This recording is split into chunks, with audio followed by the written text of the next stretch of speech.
your show now, press 1. To hear important instructions. Your show will go live in 5 seconds. 4, 3, 2, 1. Blog Talk Radio. Nobody take no cornbread from me.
Testing 1, 2, 3. We're still here. All right.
All right.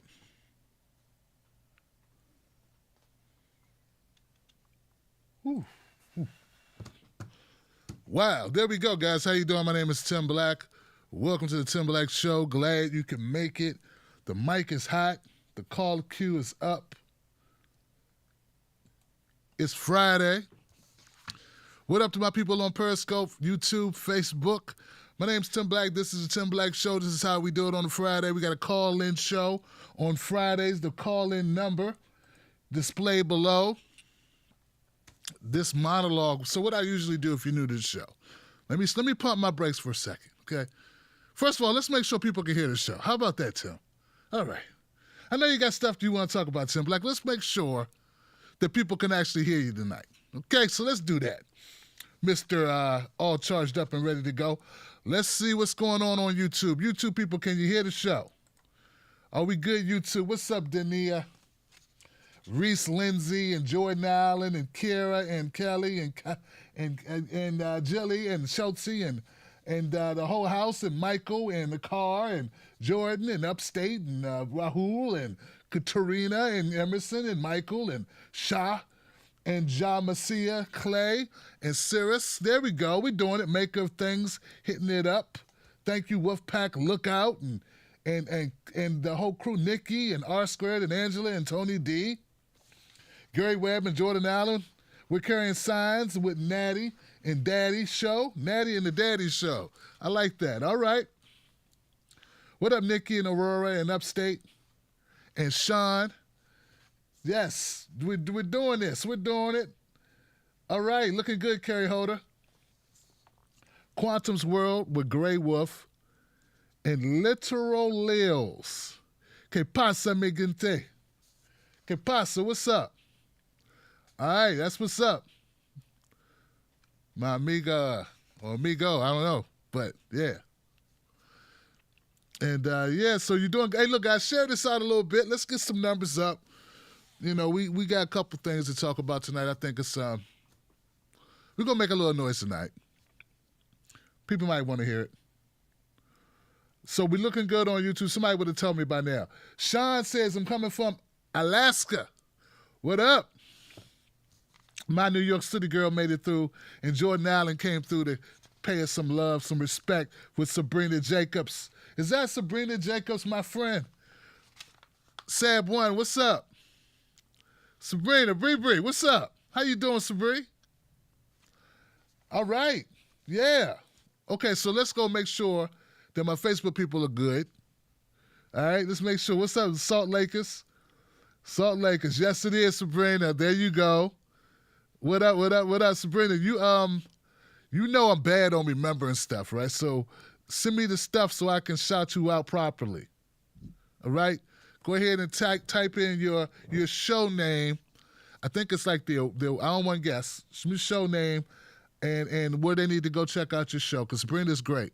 I need to bring Sabrina on my show. I've been on her show. She need to come on my show. So do that, Bree. KPFA, that's it, KPFA in California, right? What's the name of your show, Sabrina? A Rude Awakening. Okay, A Rude Awakening, that's it. Sabrina is she is such a professional. She's amazing, guys. Check out KPFA's Rude Awakening with Sabrina J. She's amazing. I said that already. It's okay if I say it twice because it's Sabrina. And rock solid, a solid sister, definitely progressive, definitely on point, knows her stuff. I vouch for her, and go check her out. KPFA Rude Awakening. That's my friend. Now, Facebook. Jay Rose. What's up, Jay? What's up, Scott? What's up, Loretta? You can hear me. Thank you, Loretta and Amity and Robert and Charlie and Matt and Monet and Matthew and Julie and Brandon and Diane and Michael. Rose Wade's in the house. Good to see you, Snipes. And Travis. Travis pushed through. All right. I'm feeling that. I see what you're doing, Liberty. What up, Todd Miller? What up, Todd? What's up? You guys, yeah, this is what I'm talking about, Julie. Lydia, my kids in Arizona, they voted for Biden, reluctantly, says Lydia, but they did it. They pulled the switch. Alan, what's up? Elizabeth Talamentes, Dory, Nikita, and Sophia, Lena, and Lynn. We got a nice crowd on Facebook right now, guys, that's going on. Okay, guys. Periscope, my bad, Periscope people. I wish it was a way for me to just jump in my Periscope feed like real quick. You know what I'm saying? It's not that easy with Periscope, but I love you, Periscope. I got love for you, you know what I'm saying? You know? This show is brought to you by the Tim Black Wolfpack. That's people who watch the show, who value the show. These are people that say, oh, man, I like the fact that Tim Black does these long shows, and I can watch the whole damn show when I want to. I don't have to be on time. It's going to be there, the whole damn show. And then he puts out clips for the rest of the world, but we get everything. We get the clips and then get all the show. So people, and they say, you know what, Tim? We just can't get this type of content just anywhere else. So thank you for being a member of the Wolfpack. It's not brought to you by the DNC or the GOP or the Green Party or any other party, okay? It's brought to you by viewers of this show and me working my ass off. That's it. Oh, and give it up for K Love Joy. Director, senior programming director. All right. And I got some help with the editing now. Oh, God. Oh, man. You guys don't know. You have no idea.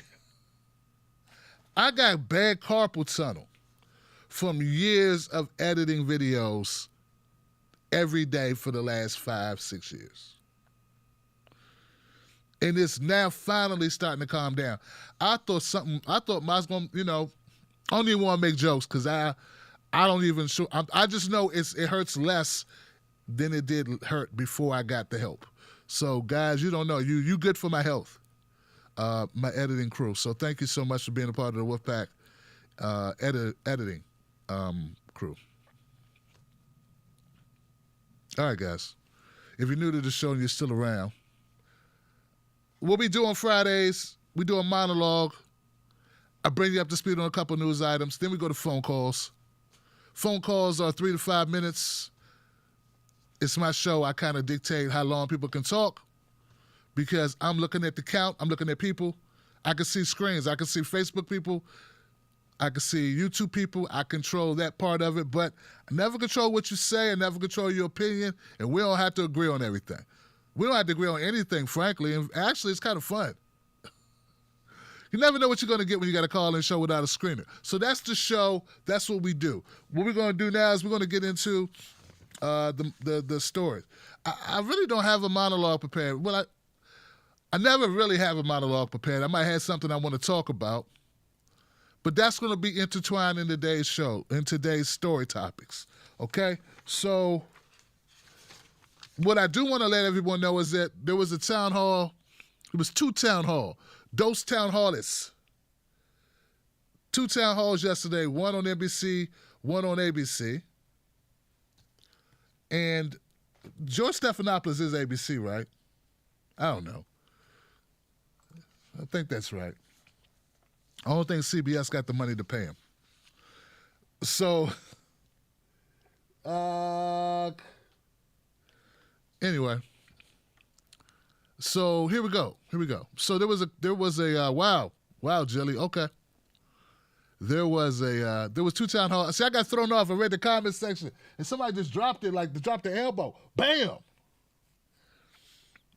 We had 2 town halls yesterday, one for Donald Trump, one for Joe Biden. Now, first of all, how this came about is crazy.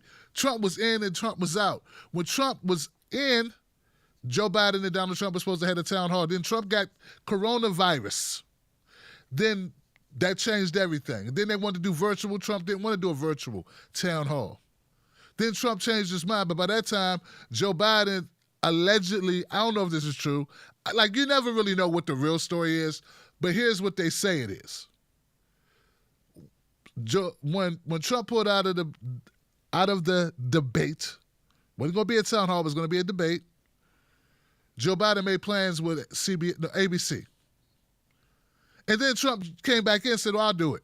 And they were like, well, Joe Biden's going to be over there. He's like, well, that's okay. I'll still do a town hall with NBC. So that's how they got dueling town halls on separate networks at the same damn time. I think there's a little bit more to it than that. There may be some other motives, but that's what they try to tell us it was. Okay, so the thing that got me was there was a very different style of moderating for the debates. And I know a lot of people don't care. They're like, I don't care. I hate Trump. Hey, it ain't got nothing to do with you liking someone or not liking someone. It has to do with what the truth is. We don't, we'll point out shit we don't like, but we also going to tell the truth. That's what makes us a little different. Okay? Is that, well, a lot different, frankly. In this space, we seek to tell truth. Hard truth, nothing but the truth. Hurt your feelings, damn your feelings. We need to know what's going on. Pretty lies don't help nobody. You know what I'm saying? So that's what we say. So I think that there was a very lopsided, both debates were bad. Don't get me wrong. Trump was not good. Biden was not good. These lies you hear about how great the performances were of each hogwash, malarkey, garbage, not so good. Not so good, okay? Trump's excuse is he was most of the time debating the moderator because he was in an adversarial situation. Biden was not in an adversarial situation, so he really had no reason to not have a great performance, if you ask me. But here's what you really need to know. Biden, according to these numbers I'm about to read, they say that Biden did a great job as far as viewers, okay? Biden draws more viewers than Trump in the town hall ratings. Now, this is the Wall Street Journal. Let's not get too far into, well, I think that this particular news might be fudging. That's possible all the time. Always take numbers with a grain of salt. All right? Like, we need to know that. Always take numbers. You never go, oh, the numbers. I can name my children after this. I can, no. I can risk my life based on these numbers. No. You don't want to do that with any numbers that are read to you by news broadcasters who work for networks who have vested interest in any type of party or political. No. Never do that. So this is all with a grain of salt. The town hall with former Vice President Biden on ABC drew a larger TV audience than a competing town hall featuring Trump on NBC. Now, this is according to the Nielsen ratings. ABC's 90-minute town hall with Biden drew 14.1 million viewers. Mr. Trump's hour-long town hall on NBC, its sister cable channel, averaged 13.5 million viewers. Already, I see a difference that's pretty stark. If I'm reading this correctly, Biden got more viewers, only about 500,000 more viewers, but he was on for 30% more time, right? 90 to 60, 30%. Okay. So this is how it works. Tonight's show will be a long-ass show. I do a long show on Friday, right? The longer I'm on, guess what happens? The more people watch. That's how it works. The longer you're on, the more people watch. It may not be the longer the session is for the person to sit, but the more people will watch. But if they watch for a minute or if they watch for an hour, that's how it works. So the numbers on their face are deceptive, okay? It's a little deceptive because I heard people pounding their chest like, yeah, Joe Biden won, he won. I'm like, you don't see, no one gets to the fine print. No one tells you that he had it. Actually, he should have almost doubled Trump. Not doubled him, but he should have done a lot more than 10% better. He should have did more like 30% better because he had 30% more time. But be that as it may. I think Joe Biden did exceptionally well when it comes to the numbers because the lack of enthusiasm that I've seen around this campaign is not about him, it's about getting rid of Trump. And that is still energy towards Trump. See, when people come to see a fight, they want to see somebody get knocked. They want to see your guy get knocked out. People want to see Floyd get knocked out, right? Floyd Mayweather never been knocked out, so everybody wanted to see Floyd get knocked out. It didn't much matter if they were rooting for the other guy. Sometimes they rooted for the other guy, had no idea who the other guy was. All the energy and all the ticket sales were because Floyd was fighting. Come on, money-making Mayweather. I ain't say you gotta like him. I'm telling you facts about boxing. Now, not every contestant, not every fight was with someone we didn't know, but I'm saying moreover, Floyd was the draw, maybe except for a couple fights. The guy, that guy. I liked him. He's a politician now. What's his name? Anyway. I liked a couple fighters that Floyd fought, but by and large, people want to see Floyd get knocked out. Floyd's whole motto was, make them hate me. If they hate me, they'll buy tickets because they want to see me lose. And the fact I know they hate me and want to see me lose make me train harder. And so his psychology of it is masterful. I know he may not know Shakespeare, but he knew what the hell he was doing when it came to getting people in the seats. I digress. The point is this, y'all. Joe Biden did very good if he had people who were willing to tune into him at all. Okay? I still think a lot of that has to do with the energy around getting rid of Trump, but okay, fine. They say this may piss Trump off because Trump is very well known to watch ratings very closely and brag about them throughout his career back to his days as host of the NBC show The Apprentice. The decision for NBC to air a town hall with Trump opposite ABC with Biden was questioned by media analysts, viewers on social media, and even within some parts of the network. The network was criticized for providing Trump airtime after he refused to participate in a debate with Mr. Biden that was originally scheduled for Thursday. NBC was also under fire for its decision to run the event opposite a previously scheduled Biden town hall. forcing viewers to choose between the two rather than airing it in another time slot. Well, look, guys, this is very obvious. This is, NBC went on and aired it, even though Joe Biden had already previously arranged his first. They went on and aired it for a very obvious reason, and it's a reason we should all understand.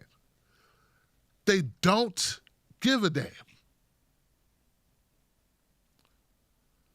Like, what else come on, viewers, come on, guys. What else do you need to happen for you to realize they don't give a damn? We're not talking about who's going to become the chief dog walker of the scruffy and sniff dog kennel down the block. We're not talking about a battle to see who's going to be the next contestant on The Price is Right, or who's going to be a spokesmodel for Barbizon. I had to dig in the back of the brain for that one. A Barbizon reference? Come on, guys. Give it up, man. Come on now. Next, I'll be talking about Vidal Sassoons and Gazelli's. Look, what else you need to know to find out, to accept that they don't give a damn about you?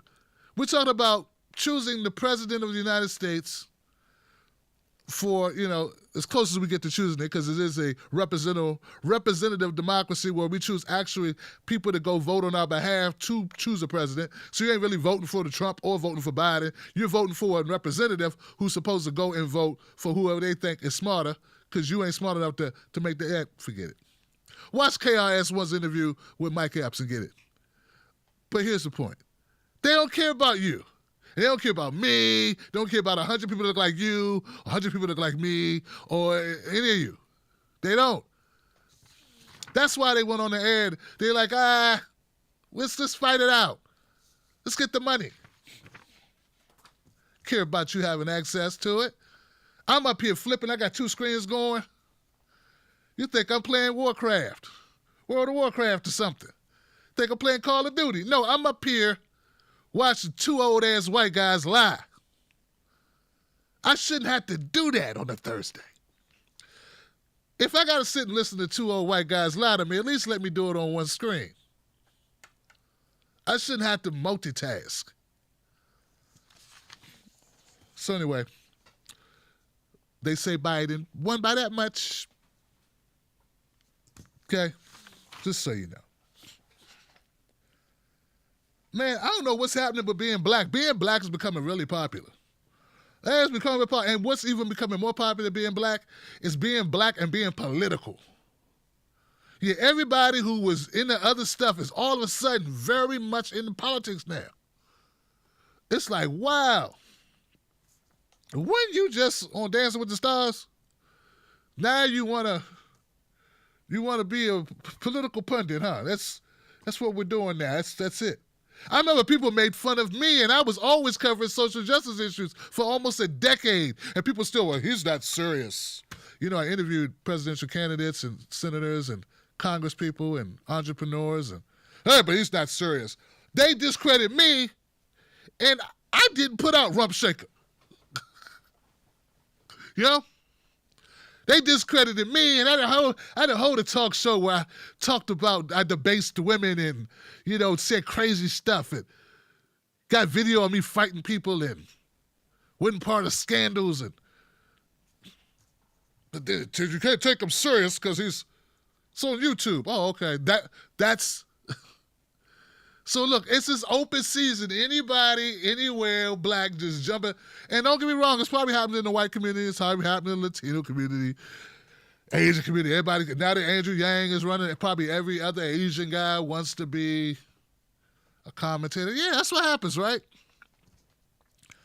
And look, I'm only hating a little bit because for real, it's a good thing, Because at the end of the day, this is not as easy as people think it is.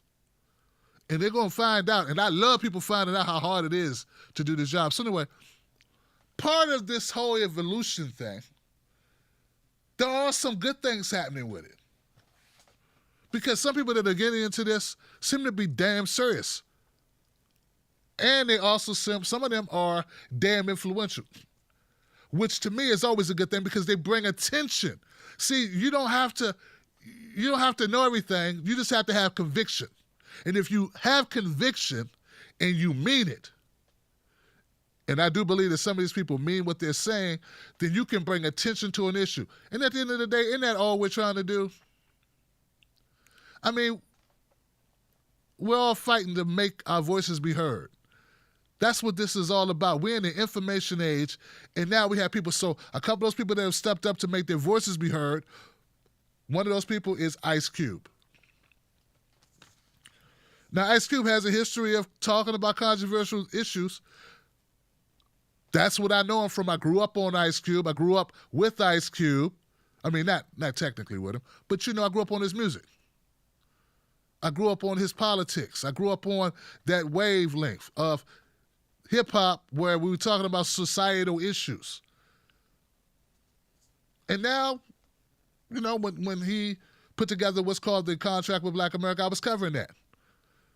Covered it, brought in people to talk about it. Also the ADOS movement, not a part of it, just covered it because I cared about it.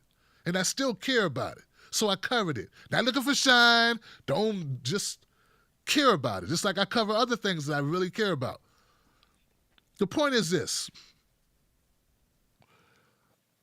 I don't like what they're doing to Ice Cube right now. What they're doing is they're saying that Ice Cube is a Trump supporter when he said nothing like that. And that bothers me because he advocating for black people with this document, with this contract with Black America, which is really a conversation starter and a marker to get dialogue going on some issues. And there's pillars in this that he wants the power structure to take a look at and to make demands that black people need some changes in the way that the policy is scripted. And because Ice Cube had the audacity to put it out, well, anyway, here goes a clip of Ice Cube on Chris Cuomo, CNN's Chris Cuomo, where they have a little conversation about it. I won't give you the whole thing. I want you to go check it out yourself, but here goes a little bit of that conversation.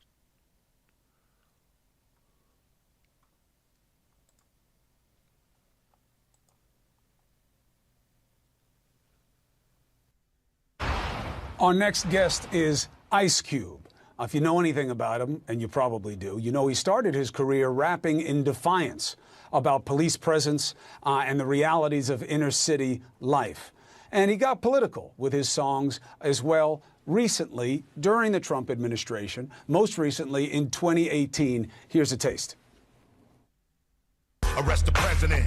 You got the evidence. That is Russian intelligence. Now we see a shift. Now he wants to work with President Trump, whose warm-up act at his rally tonight treats the first black woman to run for vice president like this. But the most insidious thing that Chuck Schumer and Joe Biden are trying to perpetrate, and Bernie and Elizabeth and Kamala, I don't know. Whatever. Now, that's Senator David Perdue. I actually called him Will Perdue earlier. That was the guy who played for the Bulls. He served with Harris for 3 years. He doesn't know how to say her name, or he thinks there's something to be gained by messing with her name. All right? Now, here's what the president had to say most recently about Black Lives Matter. The first time I ever heard of Black Lives Matter, I said, that's such a terrible term because it's such a racist term. It's a term that sows division between blacks and whites and everybody else, and it's a very bad term for blacks.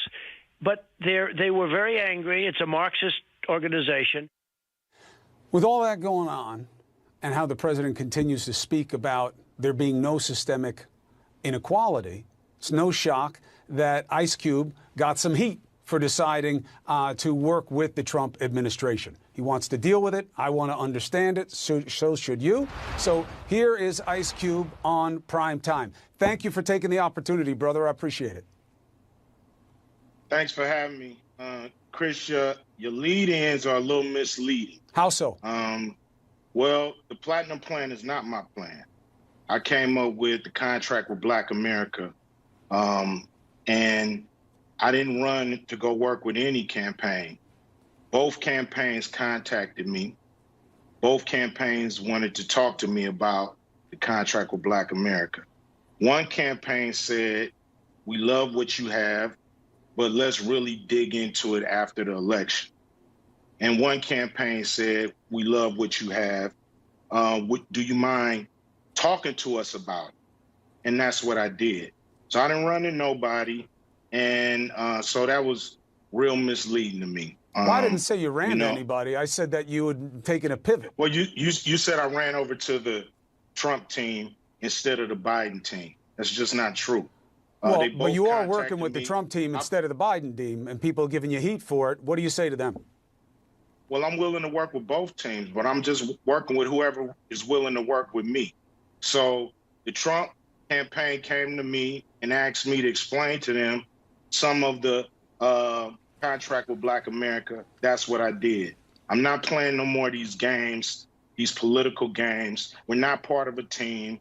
We have very broad problems, especially the wealth gap in this country when it comes to Black Americans. So I'm going to whoever's in power, and I'm going to speak to them about our problems specifically. I'm not going there talking about minorities. I'm not going there talking about people of color or diversity or none of that stuff. I'm going there for Black Americans, the ones who are the descendants of slaves. And that's what I'm going to talk to anybody who's in power with that. So if anybody got a problem with that, it seems like a personal problem. Well, here's the problem, and it is very personal, as you know, for a lot of people of color, because they'll say, well, why would you pick Trump when he says there's no such thing as systemic inequality? Say again? I'm not picking nobody. He's the president. But why do you think he'd want to do something for the community when he says there's no such thing as systemic inequality? I don't know what he want to do. I just know what the man said. I know what he said to the country. I've never met Donald Trump. So I don't know what he's going to do. I just know what he said he was going to do. So both of them have a plan. Both of them say they're going to do something. And who knows what's really going to happen after November 3rd. Nobody knows from each side. We're all hoping that candidates keep their campaign promises. So that's just it. All right.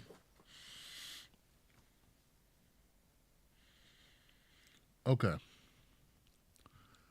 So a couple things about this interview that I thought were interesting. First of all, I was glad to see that Ice Cube went on the Chris Cuomo show, because originally it was said that Chris Cuomo had backed out of bringing Ice Cube on his show. That was the original statement. And I responded to that because that's what Cube said, and I just took the comment from Ice Cube that that's what was going on. So I want to share with you a couple of tweets.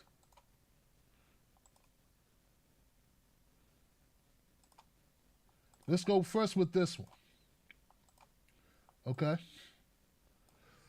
So if you read this from the bottom to the top, so the powers that be cancel my interview on Cuomo Prime Time tonight. I've actually been banned from CNN for a few months, so I was surprised they even asked. But it seems like they can't handle the truth. Okay. So I saw that, and I said, okay. I said, this says it all. Chris, like many others, is protecting Biden. They couldn't care less about black folks getting out of poverty. You might fuck around and say something real, and CNN couldn't risk that. Right, Chris Cuomo? So that's what I said, okay? And that's based on what Cube said, and it's also how I feel. That is legitimately how I feel. All right? Now, let's go back here. Let's go back here. All right? So here's the thing. Chris Cuomo DM'd me. He said, Tim Black, you got it wrong. That's not right. It's not accurate. I responded to Chris Cuomo and I said, well, what's going on? Tell me where I'm wrong. Got to tell me more than I'm just wrong. Tell me where I'm wrong. Did you invite Ice Cube on? Did you change your mind? Are you trying to protect Biden from scrutiny or criticism that you know that Ice Cube's going to lay into the Democrats? People would like to know. He just responded by saying, well, I've spoken to Ice Cube. He came on the show. No, he didn't tell me he came on the show. He said, I want to make sure that you saw the latest update between me and Ice Cube. And check that out. I want you to know that I squared things up with Ice Cube. Something to that effect. And then I went back and I saw this.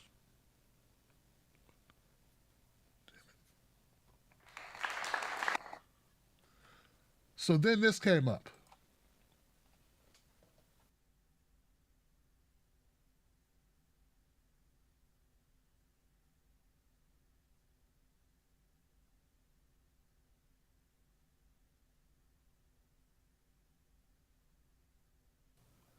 Ice Cube says, thank you, Chris. At Cuomo Primetime. You're a man of your word. Don Lemon. That was some punk ass shit you just did. If you have any balls, I need to be on your show Monday night at 10 p.m. I'll be ready.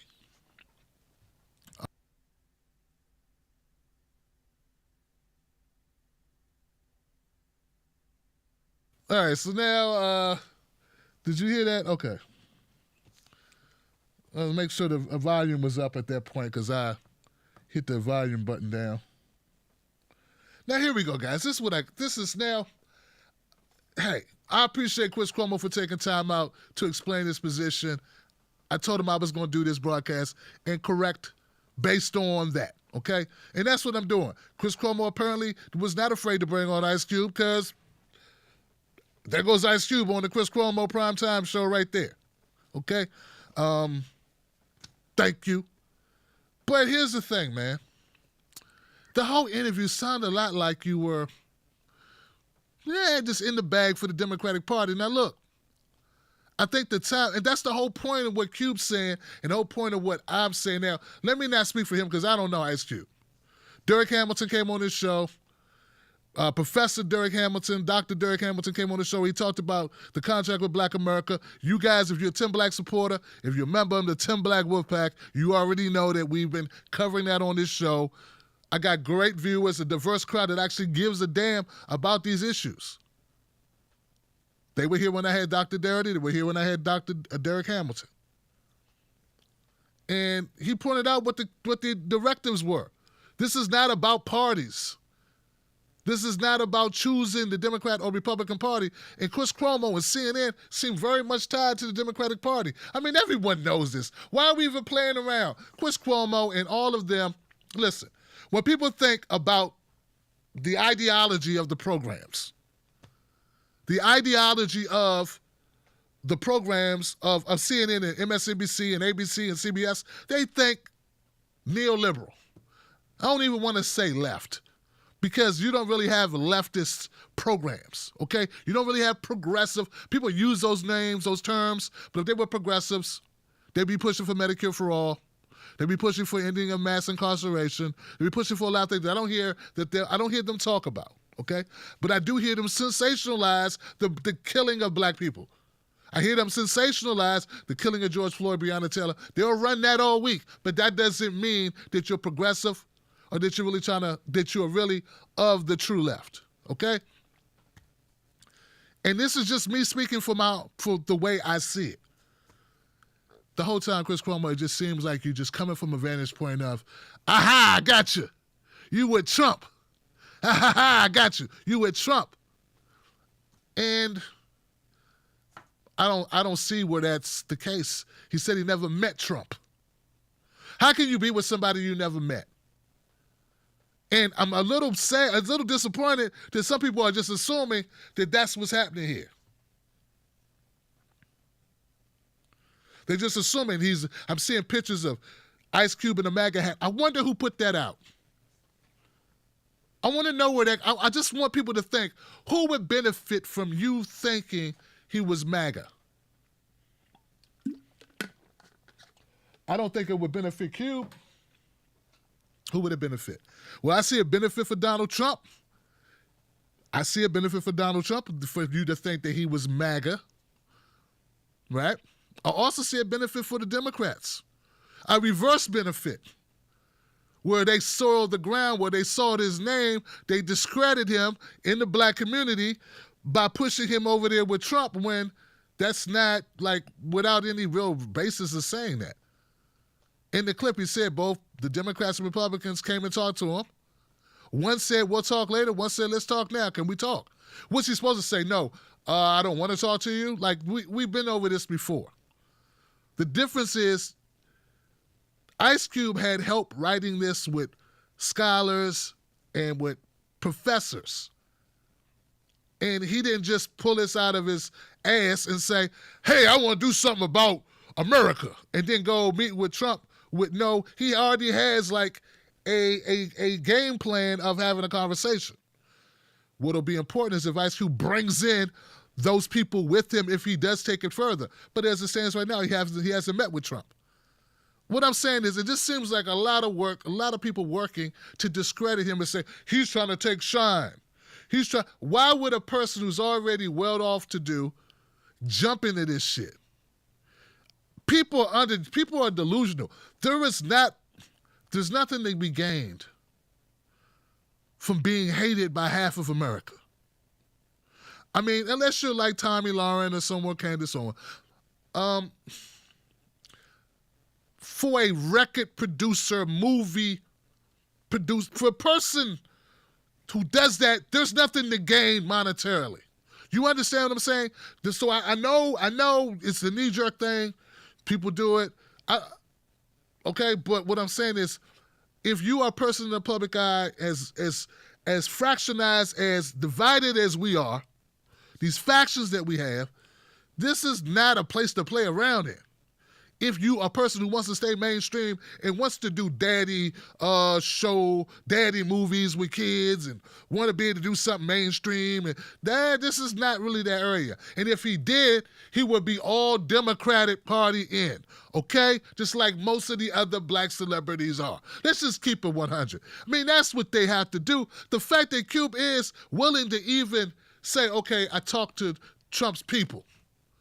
That is like the kiss of death, and you know it. So how can you say he's trying to parlay this thing by talking with Trump people? Like he's trying to siphon something out. Why are people saying that? I don't get it. From what I've seen, Ice Cube went on black media. He went on with, I saw him with Rolly. I saw him with Boyce. I saw him with Tone Talks. I don't know if Yvette was there, but Tone Talks. I mean, does that look like someone? I don't know. For me covering this, I just don't smell it that way. I don't know Ice Cube. I asking anything of this man. But I'm just saying what I see. There are issues in this country that need to be resolved. If you're serious about those issues, you need a team of people who know more than you know, but you need a person who can attract attention. This is part of the issue I have with some other folks. They have movements, but they don't have a movement leader in place that can bring attention to the issue. I'm sure, at least I would like to think, that more people are going to need to get involved, that this is going to get any legs more than just a news cycle. There are people who have been working on this for quite a long time, on policy for black folks that impact black American descendants of slaves' lives in a fundamental way. I don't want to discredit Ice Cube. I'm looking at the power structure and I'm seeing what I'm seeing. And it's like, if you don't run with the Democrats, then they say you black, you can't talk to no one. All I know is this. Where has it gotten us to this point? I don't see that same type of vitriol for the Hispanic community, for the Asian community, and for the white community. Everyone else gets to be diverse. They get to talk to both sides and choose a candidate or choose a president based on what benefits them most. Chris Cuomo, I find a little disingenuous that you want to talk about how the black community is going to treat Cube. First of all, the black community is not just Twitter. And the black community is not just whoever you know who are in your office. The black community has all types of folks who are not giving Ice Cube heat. In fact, there's some people clapping for Ice Cube right now who are apolitical, who don't side with any party. All they know is they got a lot of bills.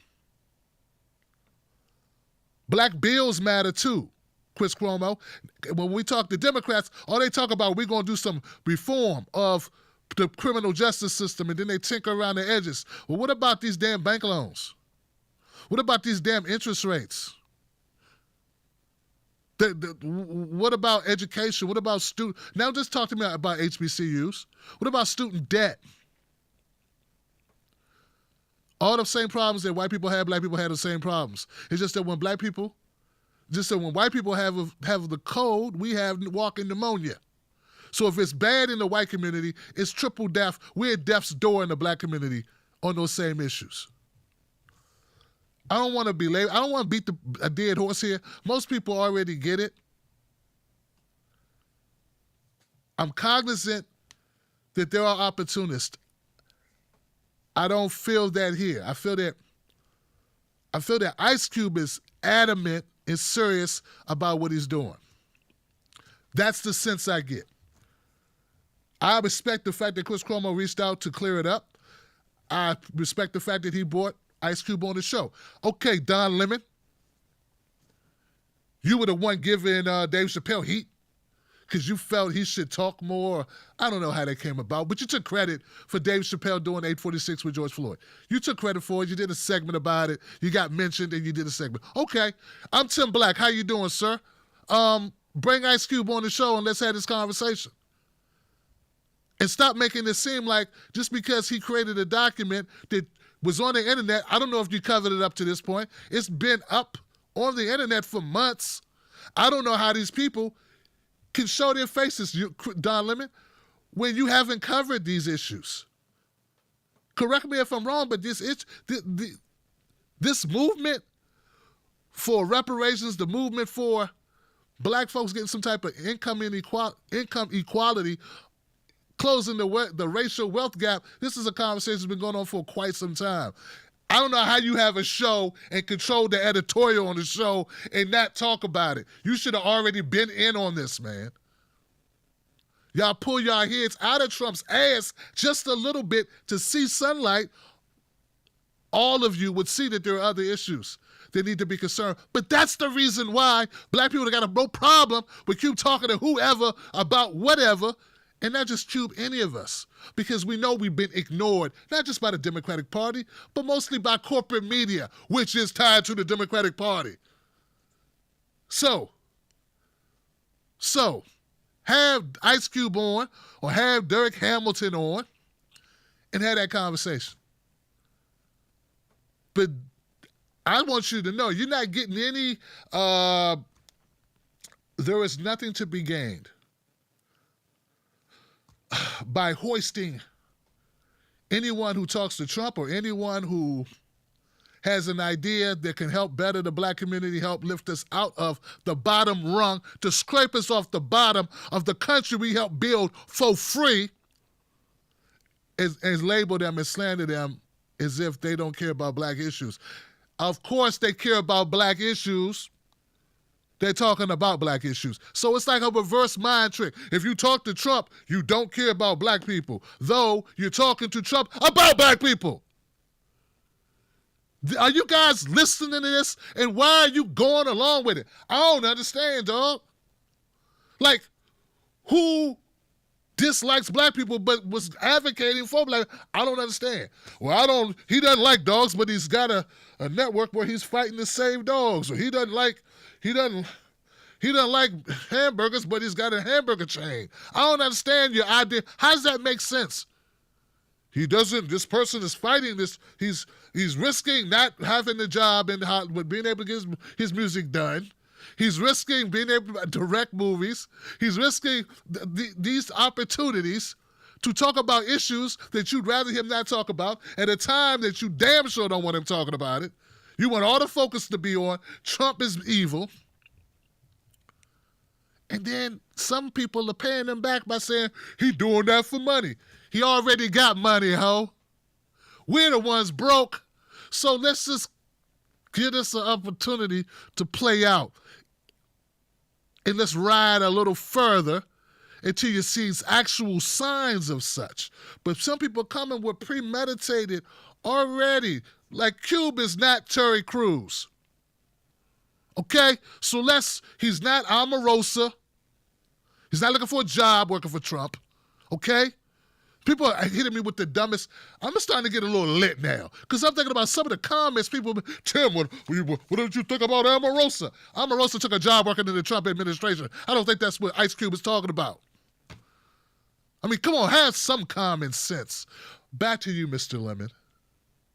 I look forward to Ice Cube being on Don Lemon's show on Monday at 10 p.m. I will definitely be covering that, man.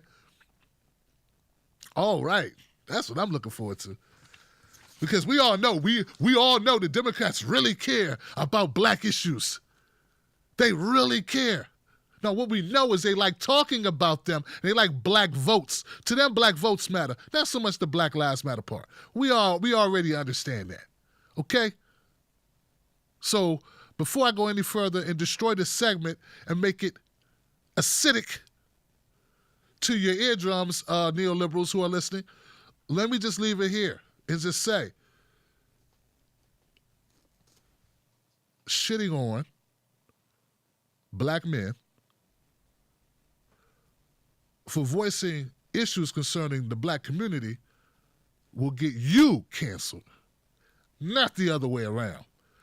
And the people that will be doing the canceling are not the people that you work with who are detached from us in their bubble to begin with. The people that will cancel you are the people that aren't brainwashing the ideas that you propagate across the airwaves, where you give this notion that the Democratic Party is the only place to be. Both of these parties suck, and we're not beholden to either one of them. Just like the Latinos, the Hispanic brothers and sisters, just like my white brothers and sisters, just like my Asian brothers and sisters, just like my indigenous brothers and sisters. We're not tied to any of these parties. All right. Whew. Last but not least.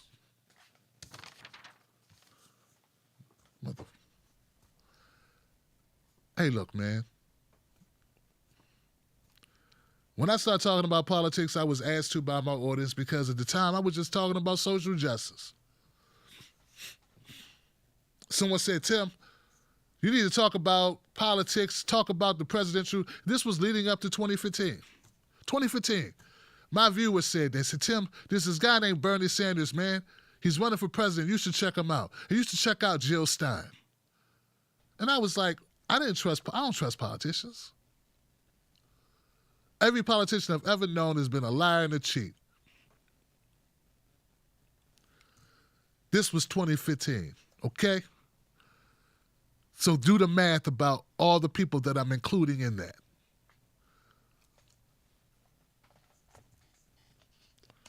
But I took a flyer on it. I started caring about it.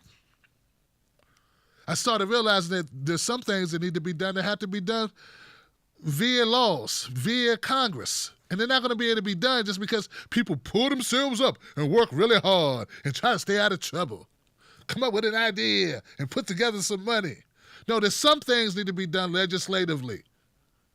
Everything can't be done because you got gumption. I know what's painful to hear, but it's reality. That's why we dying of stress, hypertension, man. It ain't just the food. It's not just the food. So I'm not here to say there's anything wrong with what I'm about to say, what this young man's doing. Well, this man my age, we're about the same age. Me and Diddy about the same age. We are the same age. Shit. But somebody's got a much better life. Diddy Combs.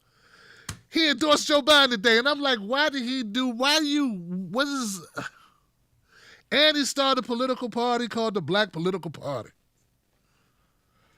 We own our politics. Sean Diddy Combs talked about his endorsement of Joe Biden for president and the launch of a black political party during a conversation with Charlamagne the God that premiered Thursday. Hey, what can I say? Did you see the type of content I did in 2013? What can I say? I was talking about crazy news, dumb news stories. So I can't begrudge this man getting involved in politics. We get older, we got families, we care, we talk, he has a platform. Let's see what he got. In the video uploaded by Revolt TV, the rapper also addresses comment from earlier this year that black people should hold their vote hostage until political parties show more support for the community. In the conversation, he stood by his belief that the current mainstream parties do not do enough for black Americans, but said voting is crucial to this election. Now, this is a quote from P. Diddy. He says, it would be irresponsible to have us hold our vote hostage. But it would also be irresponsible to just let this moment go by and the world is watching and not do everything I can to make sure that going forth, we are part of the narrative that we own our politics. As of Friday, Diddy launched a political party called Our Black Party with the goal of unifying African Americans behind a single agenda. During the conversation, Diddy said a major motivation for creating the party comes from disillusionment with the current political system. While he endorses Biden for president, he said he does not feel that elected officials often fail to make good on their promises to black people. He noted that he has played the game and supported Democrats for their views before, but problems are still abundant. Neither party, he said, has done much for the black community. Black women have got us to this point. To see him recognize that, I started feeling a little bit better, he said. I think we all did to start to feel a little bit better. Who made that statement? Diddy. Okay, so I like the fact that Diddy acknowledges that he played the game. I'm glad I read that part, Diddy, because you have played the game, sir. And in fact, the majority of Hollywood, music, industry people have played the game. Do you realize that what you're talking about requires you to no longer play the game? I mean, I get that. Do you get that? Do you get that this could mean your game goes away? Are you really willing to lose half your wealth behind this? Are you willing to lose the invites to the parties? Are you willing to lose the invites, the invites, the disinvites, the hobnobbing? Are you willing to risk being ostracized? Are you willing to risk having less to pass down to your kids, your children? I mean, these are questions we need to ask ourselves now because, see, people need to know if you're being real. People need to know that you are serious. And I'm just letting you know, we're too old to pretend like we don't know what's at stake. I know what's at stake every time I pick up this mic. I know I'm saying things that are going to court me off into a certain area. And then I got people on that side that are competing, that are shitting on me, and I got people on this side who are closing doors on me. And the world just gets smaller and smaller and smaller. And I just keep going forward and forward and forward. But I signed up for it. No one made me do it. And all I'm asking is, are you willing? Are you truly signing up for this? Because if you're not, you shouldn't. Unless you truly serious about taking this on, because, and that same thing goes for Ice Cube. But that's the reality of it. I'm not going to judge anyone for being who they are and for stating how they feel. But this is starting to get really serious. And the last thing we need is people dibbing and dabbing. So I hope that Diddy, and I take him by his word, that this is not a business play. I take him by his word that he's dead serious about this. He's not wrong. He said he played the game. He's open and honest. I played the game before. I went with the Democratic Party. Thought they were more in line. And a lot of people feel that way. Hell, from Cornel West to Dr. Sandy Darity. The Democratic Party in tone, in projection, seem to be the party that's more in line with what our best, what our needs, more so than the Republican Party, if you only look at those two parties, okay? And he's not wrong to say there isn't a lot that needs to be done, and he feels let down by that party, and hence this, so you can't begrudge him that because, hell, both parties suck, Johnson. But all I'm saying is, damn it, I hope that people are being sincere and being real and are willing to bring people in, to expand the thought and the knowledge base and the expertise by using others who are in these areas that can help direct it and help make it viable. And that's all I'm saying. As I stated earlier, I truly believe, man, that You can't launch a party without people who can bring in the masses. Not in this age. This age is different. I don't know what we did before. But you can't, I think it's very important that we have that type of leadership and that type of, it doesn't mean that person becomes the president. It just means that you need a person who can be a voice that people are going to pay attention to, that can garner media attention in order to get the word out. That's what's needed. And if Diddy can do that, or if Ice Cube can do that, anybody can do that, I support it. I retain my ability to revoke my support at any time based on new information. Now, if you watch the town hall like I watch the town halls, I cover every town hall. I've covered every debate, all 800 of them over the last couple of years. I watch the news cycle. I'm involved. I don't think a person who's paid attention to this stuff to that level could ever say that Diddy's wrong or Ice Cube's wrong about what we're faced with here. I mean, we all feel that way. I don't care what color you are. My audience, the Tim Black Wolfpack, we all look at these parties and we're like, wow, these parties leave a hell of a lot to be desired. Neither one of them are doing the bidding of any of us, let alone black people. I mean, they're robbing and pillaging and withholding. We can't even get a stimulus done. In the richest country in the world, we can't get a stimulus done until after an election because people are playing games. Meanwhile, people are being foreclosed. I saw activists chaining the doors of the courthouse to try to stop evictions for people who lost jobs during the pandemic and people playing politics.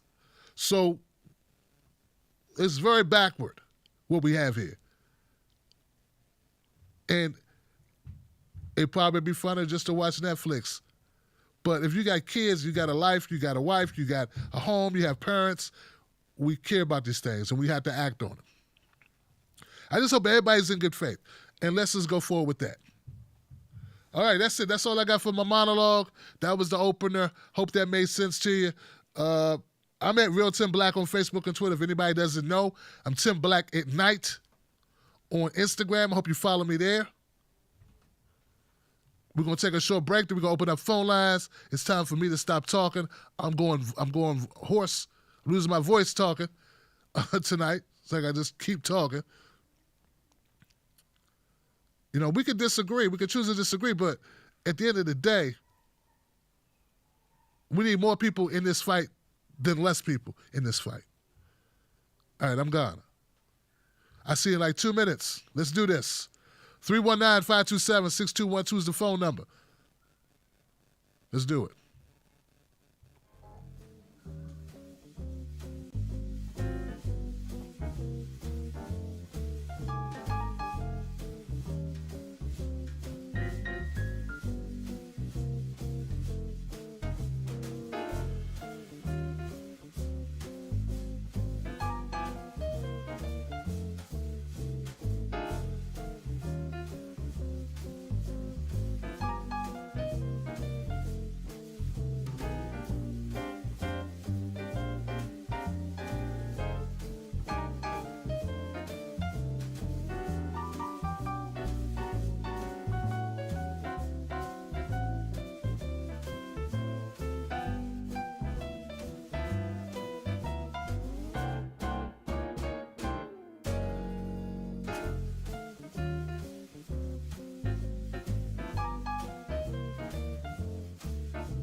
$810.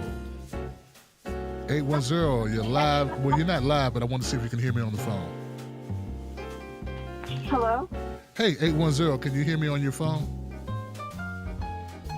Yes. Can you hear me?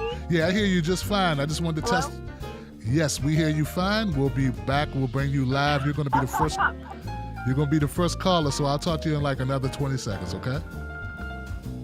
Okay, great. Thanks. Thank you.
All right, we're about to go to phone calls. I just want people to know, man,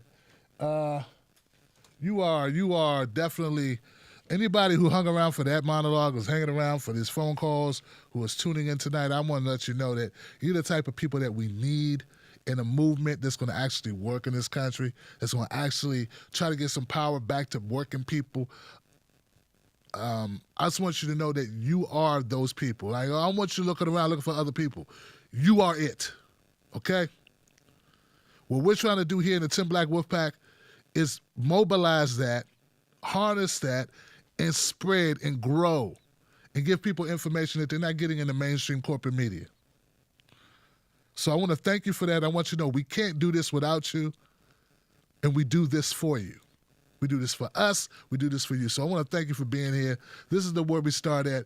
If you hear anything tonight, if you get any type of feeling like these are my people, I think I found my tribe, I think I can rock with these people, I want you to join, become a member of the Tim Black Wolfpack. It starts at only $5 a month. Buy us a cup of coffee a month. That's it. Do that here on Facebook or YouTube, or go to patreon.com, Tim's Take Live. We are not funded by the DNC or the GOP. And if you want independent, it's the only way for it to stay independent. We can't take Bloomberg money and fight for our rights. We can't take Bill Gates money and fight for our rights. Okay? You understand that? All right. All right, guys, let's go. I got my first caller already lined up. Let me get my headphone in. We ready to rock? All right. 810 is my first caller. 810, you're live on Freedom Friday. What's your name? What's your comment? Hi, Tim. My name is Verna. I'm from Michigan, from Flint, actually. And that we've been using, this whole white supremacy thing. First of all, there's nothing is like the last vestige of slavery, and I want it to stop. And people are constantly asking Trump, why don't you denounce, quote, white supremacy? He can't denounce it because he'll be denouncing himself. And he's not going to do that. He is a white, savage, racist terrorist is what Trump is. And all of his followers are exactly the same. And these militias in Michigan are insane. They've always been out of control, but they didn't get any media attention until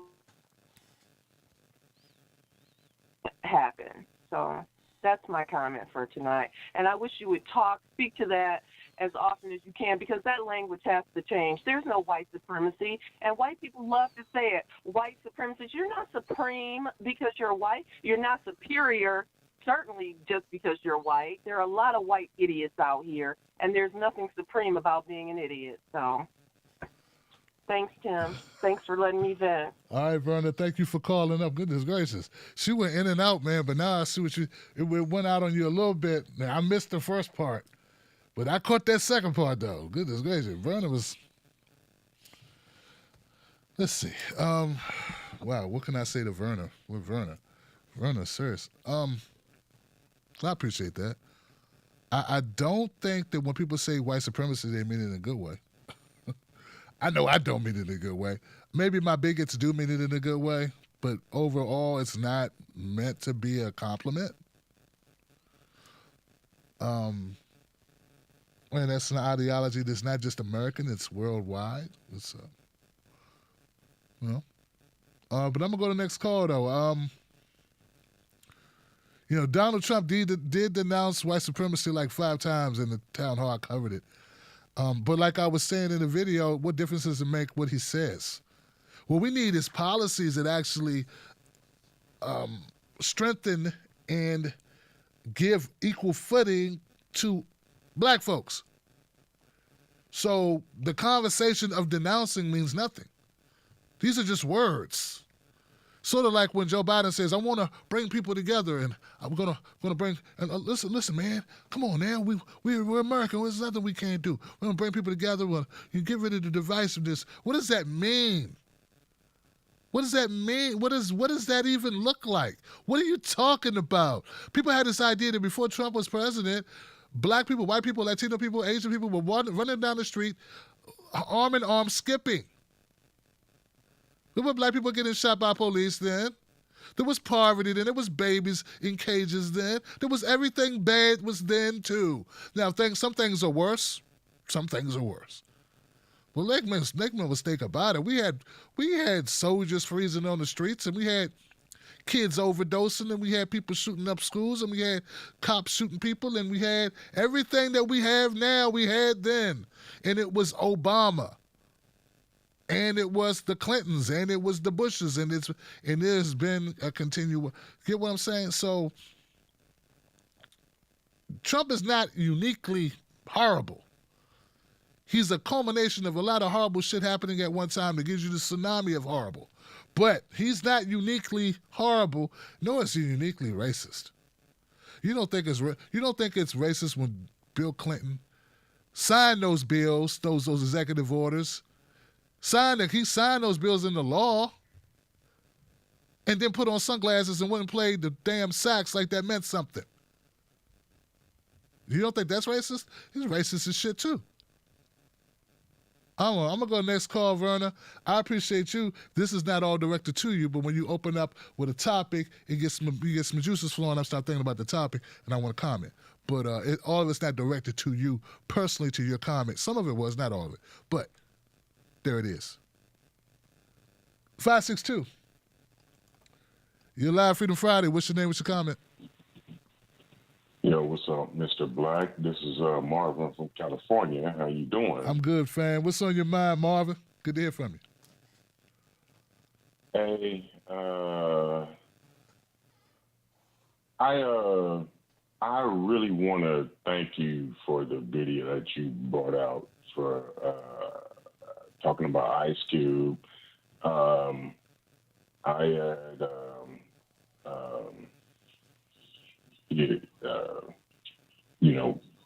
Hastily, commented in the storm, when he first said, when news at first came out about that, right? And you put it in a spot where I really didn't think about, and bro, I really thank you. I really thank you for putting that out. And everything that you said in there is true. The Democrats punted. Like, we'll wait till after the election. But you know what, though? Like 2016, this shit ain't in Democrats' favor. Trump wins again, and the Democrats said to Cube, "Oh, wait till after the election." That means ain't shit happening. You know what I mean? So why not go to the party who at least is saying something that they trying to do something? And after, really realizing that, and if you look at Cube's tweet, he said, the first thing he said, don't hate the messenger. And that's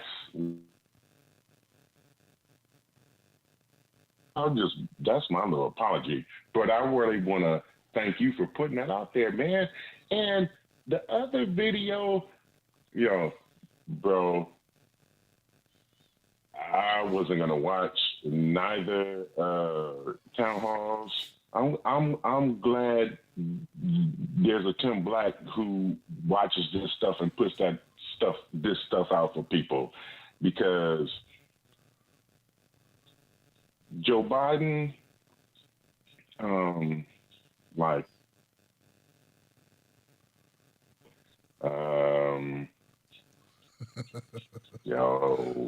bro, Okay, let me go on the other side right quick. Like what you said with Trump, it's like with Trump is easy. It's like, so I mean, me personally, I don't really need to say anything about Trump. I was never going to vote for him anyway. But that answer to that brother's question, yo, bro, I'm 53. That brother was 23,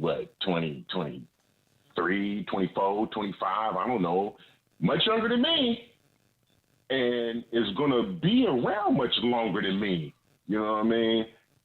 That answer wasn't satisfactory to, it wasn't a satisfactory answer to no one. A parent doesn't accept an answer, a rambling answer like that from their child, and as an adult child of a parent who gives rambling answers like that, and I'm not trying to be funny, you might want to be thinking about whether or not you need to get help for your parent. His shit. What? the only thing we know for sure, though, he's not banning fracking. You know what I mean? And what's so fucked up is that niggas and white people and Mexicans and Latinos and the Asians are already giving their votes to that motherfucker, and he ain't banning fracking. And the at least one thing that overlaps all kind of racial is the healthcare thing. Mm-hmm. He ain't even on that. Nope. Yo, why?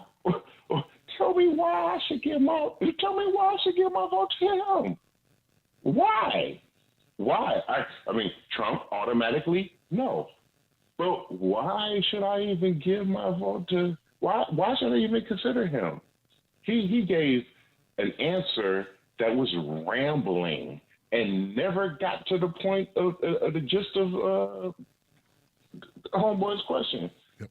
So I'm gonna leave it at that, bro. Thank you. And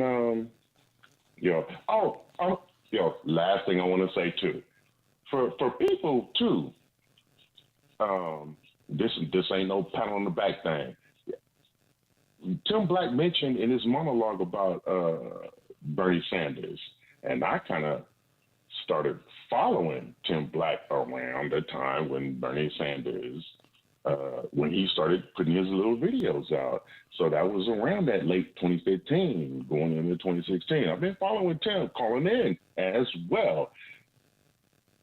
If y'all don't know and y'all have not checked out some of Tim's backlog, Tim, okay. Let me get the obvious out the way first. If you're watching YouTube, Tim is a black guy.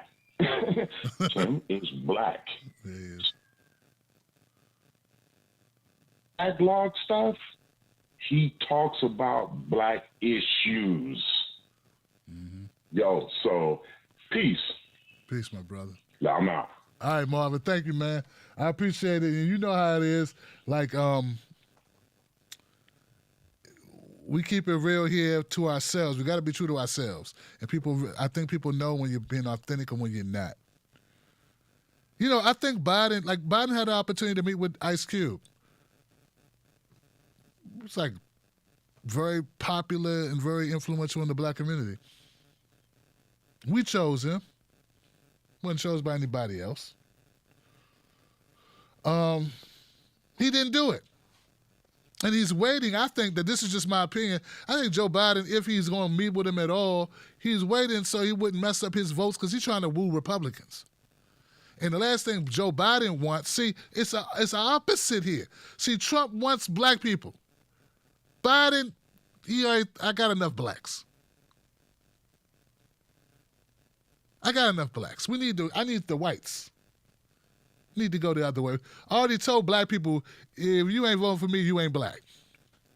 We got y'all. Y'all sit down back there. You're in the back of the truck, blacks. So he's looking for the white vote. looking for the white vote. And then we got Cube coming in talking about black issues. He's like, oh, we can't deal with that. Put that on the back burner. But Trump's the other way. Trump's like, oh, black issues? Okay, come this way, because we need to at least appear like we give a damn about black issues. That'd be great, because that's what we looking for. We got all the white guys. Hey, Susie, sit down back there. You and Cody, sit down or get out the truck. Shit, I got enough of these poor white people. I need to make room and get some blacks in here. My African-American. Oh, my African-American's so great. You heard him. See, people can't see, they can't talk. Chris Cuomo can't talk this way. Don Lemon can't talk this way. It's the truth, though, isn't it? Isn't it the truth? Doesn't it smack of the truth? Okay, condescending. Now, Marvin brought up the video where I did where Joe Biden had the town hall. Guys, the young man asked Joe Biden, why should we vote for you? Heard you say, if you black, if you don't vote for me, you ain't black. But why should we vote for you? Black people like me who feel that why should we support a system that doesn't protect us and support us? And Joe Biden rambled for 6 minutes, uninterrupted. 6 minutes of uninterrupted nonsense. And the young man was asking, why should I vote for you? Why should we trust to vote for you? And he rambled for 6 minutes and didn't talk about not a single thing he was going to do. He just talked about things he thought about black people that needed. But he didn't say, we're going to do this. First of all, we're going to do this. Second of all, we're going to do this. Third of all, we're going to do this. And I could sense this. Now, this may be just, I got to say this and I'm going to let it go. I could sense in the beginning that Joe Biden was trying to measure this black young man. Like he was trying to size him up. Do I have me an intelligent black man who knows about politics? Or do I have one of these goofy mofos go, oh, Joe Biden's talking to me, man. Hey, ha ha, whoo, and start break dancing up there. He was trying to size him up. See what kind of black man he's got. He baited him like, hey, what's up there, Kevin? Now, don't jump now. You look pretty high up there. And the young man was like, nah, I'm good.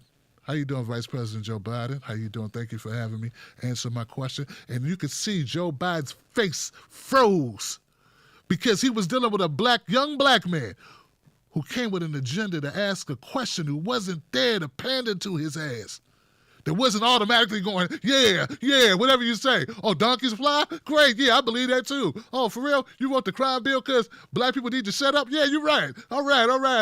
All right, the sky is purple? You're right. Yeah. Like there's some people do. So I really want to express my appreciation, not just for that young black man's composure, but for his parents, because I'm a parent. And I want to give a big shout out to his parents and his environment that he was raised in, his cousins, his nephews, his aunts. We ain't giving grandma and grandpa enough love. Anybody in his unit, his parental unit, anyone in his circle that helped him become the person he is. To that moment, I saw people twice and 3 times his age and I had that composure. I'm going to keep it moving, but thank you, Marvin, for that. I'm moving on to my next call. It's a 646 number. 646 July, Freedom Friday. How you doing? Yeah, hey, how you doing, Tim? What's happening, man? What's going on? I think, are you, like, aware of the Gravel Institute? Yeah, I am. You know about them? Very much, man. I had Gravel on the show back when he was going to run, and then they gave him the shaft. But yes, Mike Gravel, senator, came on the show, man. Yes. Okay, so like, what was it? I guess my question to you is because of the Gravel Institute, they made a video yesterday actually about slavery, about how the Civil War was actually the biggest left-wing revolution in American history, if not one of the most, which is actually really interesting. I've never really heard of it put in that way. But I guess my question to you is that if you could do a Gravel Institute video, if they invited you over to do one, what type of video would you want to do? Like on what subject would you want to do if you had the choice to do it? Wow. And who is this? This Sam? Who's this? Yeah, Sam. Okay. Yeah, that's dope, man. You tested me, man. You know. Oh, so Sam, fam. I've never considered it. Now, they have reached out to me about coming on their new show, and I already agreed to do that. But I haven't thought about this at all, and I haven't seen this video that you're talking about. But I would like to do something. Is it well put together? Is the production value in this video? Is it good? Yeah, no, it's good. It's good. I mean, there's a reason why PragerU is really scared of these people. It's because they know that if you have left-wing ideas against their ideas, especially since their ideas are funded by big oil companies, and they got people who are like Steven Crowder and Ben Shapiro, who I don't even know why anyone takes seriously. You have those people against people who know what they're talking about. It's obvious. It's obvious. The American people are on our side about most of these issues. You just got to communicate them better, and we actually have see you on there. I mean, you know, I think we can get so many people. You, Kalinsky. I wish Michael Brooks was there, but you know. But either way, I would love to see all those things. But yeah, like, do you have any idea what would you want to do? I'm not sure, man, but that's definitely something I want to look into, Sam, man. I appreciate you calling up, man. You had to mention Michael Brooks, man. That's tough, man. That's tough, man. Rest in power to Michael Brooks, Sam. Rest in power to Michael Brooks. But yeah, young man. I tell you, man. You know, no one knows how long you got, and definitely gone too soon, man. If man, you know, so you know, but hey, they say now this is what they say. Don't be so heartbroken that he's gone. Be glad you had an opportunity to meet him, and be happy that he was here, because that's a gift in itself. But thank you, Sam. And look, man, I'm going to look into more about the Gorilla Institute, and we're already a DM, and so we good. We're going to do it. We're going to make it happen. 424. You're live, 424. What's your name? What's your comment? What's up, Tim? This is Sean from L.A. Chris Cuomo and Don Lemon, dude, this is another example of, I think, influences of people like you. Chris Cuomo, he got corrected. Ice Cube corrected his ass. I watched it real time. And Chris Cuomo didn't fight back. He capitulated a bit. I think Chris Cuomo sees the same thing Wolf Blitzer sees, because they know there's people like you that are out here telling the truth, and it's starting to catch up with them now that everybody's, you know, stuck at home with COVID, and they have a chance to get out of the rat race and dive into some of these issues and figure. Obviously, he DM'd me, Sean. I live in LA and I work in entertainment. Yeah, he obviously did, because he DM'd me, bruh. Yeah, he knows. He knows he's full of shit, and they know the reckoning is coming. And I don't mean any kind of weird, kind of like, oh, we're going to go burn down CNN. There's no new tricks being played here. These are all old tricks. I live in LA and I work in entertainment, but I'm originally from Detroit. So that caller from a few calls back, Verna from Flint, yep, the Michigan militia's been fucked up for a long time. They were actually involved with Timothy McVeigh back in the day, so that's been a problem for a while. I grew up in Detroit, and I have one side of my family, I'm black, one side of my family is poor from the east side. And another part of my family is like the Jack and Jill, you know, private black club, that type of shit. So I've been able to look at not only, you know, different sides of blackness and fully realizing that black folks, you know, everybody thinks everybody black is either you're ghetto. Like, no, there's a lot of Cosby kids without all the fucking drugging and shit like that. But there's a lot of Cosby kids out there too, like actually had two functioning parents with good education and stuff like that. And there's been a divide between the two for a long time, and having that perspective between, I get to see the have versus have-nots arguments play out in my own family, and that builds a different type of perspective. The whole thing with Chris Cuomo and have Trump derangement syndrome, and that's not just for some of the people that are poor and white and watch Fox News. That's also for us. And when I say us, I mean people that are all the way on the left, and it's also neoliberals. Everybody has Trump derangement syndrome. And the thing is like, it's guys that you reflexively, oh, fuck this guy, and you turn on anybody that think might like him. If you listen to anything Ice Cube said, there was nothing that he said he agreed with Trump. He said, look, if this motherfucker's president, he's president, and we have to be able to function no matter who is president, because no one ever does anything for black people. So there, I've had this argument for the last 3 days with people that I care about that are supposedly smart. They say, "Oh, fuck Ice Cube," and I'm like, well, "What part? Oh, he's siding with Trump." I'm like, "No, someone evidence in his own words, from the horse's mouth, that he's supporting Trump." This is how, going back a little bit to Verna, white supremacy. White supremacy isn't really about hating black people. It's about, the main thing is controlling poor white people. Don't ever give them any solutions. They just say, "Hey, look, black people, brown people, gays, strong women, they're your enemy. I don't have any solutions for you. I'm just going to tell you who your enemy is. Go be mad at them." The neoliberals over here, they grab all the minorities together and say, "Hey, we're warm and cuddly, and we don't have any solutions for you too, but we're not those guys. Let me pretend like I'm working for you and then don't give you fucking shit. At the end of the day, you don't have anything." And that's how white supremacy works. One, it's good cop, bad cop. Malcolm X used to say it all the time. They show you the wolf, which is the Republican Party, which is neocons, so you run towards the fox, which is neoliberals. Either way, you're gonna get it. Either way.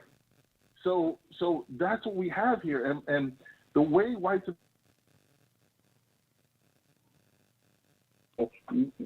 the systematic racism that we've been under, we've been denied for years. Mm-hmm.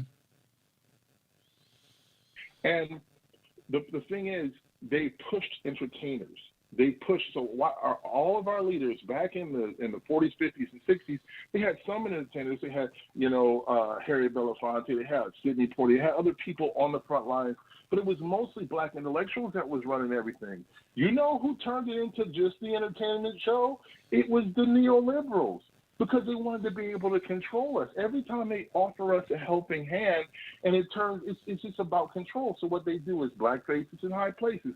Let's get a couple magic Negroes. Let's fucking gas them up, and then everyone listens. Oh, but then when someone like Ice Cube comes out who is in entertainment, and they say, "Oh, listen to all the other entertainment," because if someone that was right wing told you shouldn't listen to a black entertainment, everybody on the left, if that guy was supporting Biden, would be like, "Oh, he has a right to his opinion." And then basically you get all these fucking neoliberals that are on all this corporate media saying Ice Cube ain't shit, basically giving him the LeBron shut up and dribble, like, be quiet, like stop talking about politics and stick to rap. Wait a minute.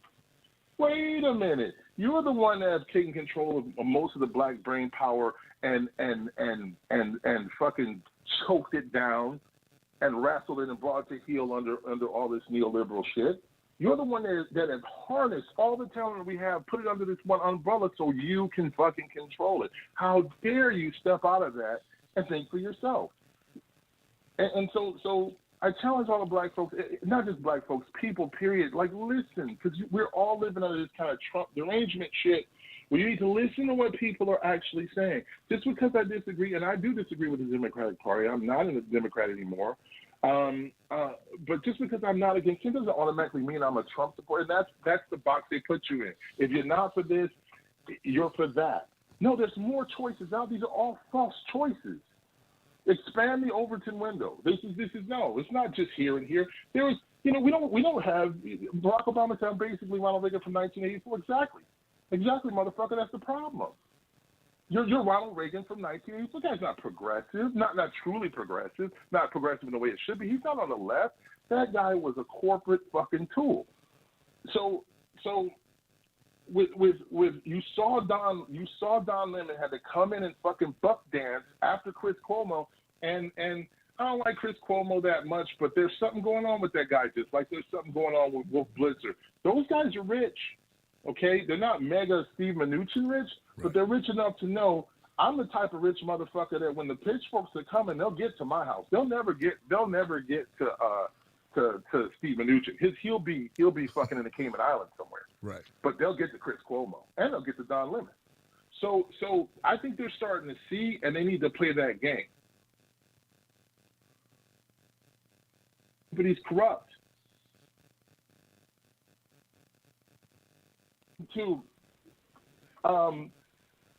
this is where maybe a lot of the Wolfpack might, because I'm new to the Wolfpack and I'm glad to be here, but this is where we might come off, and might not agree with me. Trump is right on time, man. Trump is right on time. America has fallen into, this is late stage capitalism. Things are all fucked up. The income, and the wealth equality, the gap is so big that this is bad. We're Rome at this point. No one's going to march in America. We'll have to implode ourselves. And Trump has gotten so bad, he's so fucking incompetent that he says all the fucking quiet parts out loud. And so all the racism, all the private back dealings of government, it's all out in the open now. And both parties are suffering. Democrats are suffering too. I think the corruption in the whole system has been exposed, which makes Trump not a good thing, as in Trump's a good guy, but I'm glad this is happening because we have to learn the lesson now, all right?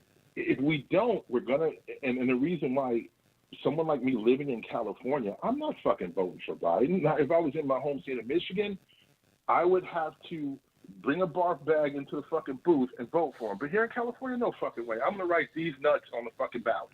I'm going to vote all the down ballot stuff, and I'm going to do that. But it's no way in hell, no. He's going to win California, and I'm not going to have voted for that asshole on my fucking record. But Trump is an evolutionary push. People are starting to wake up. If you look at CNN's Twitter, you look at MSNBC's Twitter, they're the most disgusting. People are calling them out, and Thanksgiving is coming. You may or may not visit your family, but we have to prepare ourselves to the people that are in the fucking wolf pack and people that have this understanding. We need to start building that bridge. We need to start talking to people, because the people that are under that neoliberal fucking fog of bullshit, blue is good, red is bad. Now, they're both the same fucking party. One controls the poor white people and folks that think a certain way. Another one controls all the blacks and minorities and all the white people that want to be seen as decent while they fucking vote against, all the shit that will actually make things decent. We need to get away from that shit and come together, but we have to reach out to the people on our side. A big part of that is Movement for the People's Party. Where I first got introduced to you, you gave a brilliant speech there, man, and that's what made me. I was like, who the fuck is Tim Black? I was like, you came. It was so fire, man. I opened up another screen and just subscribed to your shit like right while you were talking to this guy's nuts, in a good way. But man, we have to be able to reach out, because when you see it, you can't unsee it. The stuff that you're talking about, Tim. Just a few years ago, I was on the neoliberal, bullshit train until Bernie came along, and I saw how the DNC, I saw how MSNBC, I saw CNN tanked it, and I'm like, this is no fucking different than Fox. And then I was like, wait a minute, how the fuck can I complain about everybody that watches Fox and how they're so in the bag for every fucking Republican, and then in good conscience turn around and watch MSNBC and CNN and not call out that bullshit? I couldn't do it. Holy shit, this is all fucked up. It's one party rule. Everybody's for war, always. Everybody's for big oil, always. Hey, Sean, man, I can listen to you longer. I got to cut it off. I had a conversation. I got to leave it there, Sean, just because of time, brother. But I got it, man. Thank you, man. Shit. Thank you for calling up. All the calls been excellent tonight. I know I go on, man. I get on one. But it's just great to hear somebody else say it, and then you bring up points that I hadn't thought about, and that's what makes this show amazing. That's why it's dope. Thank you, Sean, for calling up and speaking truth to power, man. And you're absolutely right about what we got to do. In fact, brother, I'm learning every day. Like, on Facebook, I got a lot more conservative people watching. They love the way I take down the Democrats, but they still on Trump's nuts. And I'm like, God, I got to try to, I get angry sometimes because when I bring up Trump, I lose them. But I got to have more patience with them because they are where some neoliberals were 4 years ago. And they're going to see it. I hope maybe I need to stay out. So I decided I need to stay active with them because they could be our coalition members a year from now or 6 months from now. Some of them might see the light that Trump's not good and that they know Biden's not good. They need to know that they're watching Fox, and Fox is telling them BS like you realize and I realized that MSNBC and CNN was showing me a false narrative as well. They haven't woken up to that fact pertaining Fox News. But thank you, Sean, man. I appreciate you. Makes me want to be better. 310, you're live, Freedom Friday. What's your name? What's your comment? Hey, Tim, it's your girl, Smart Sister. What's up? Man, we are killing it tonight. We got great callers. What's up, Smart Sister? What's on your mind? Oh, nothing.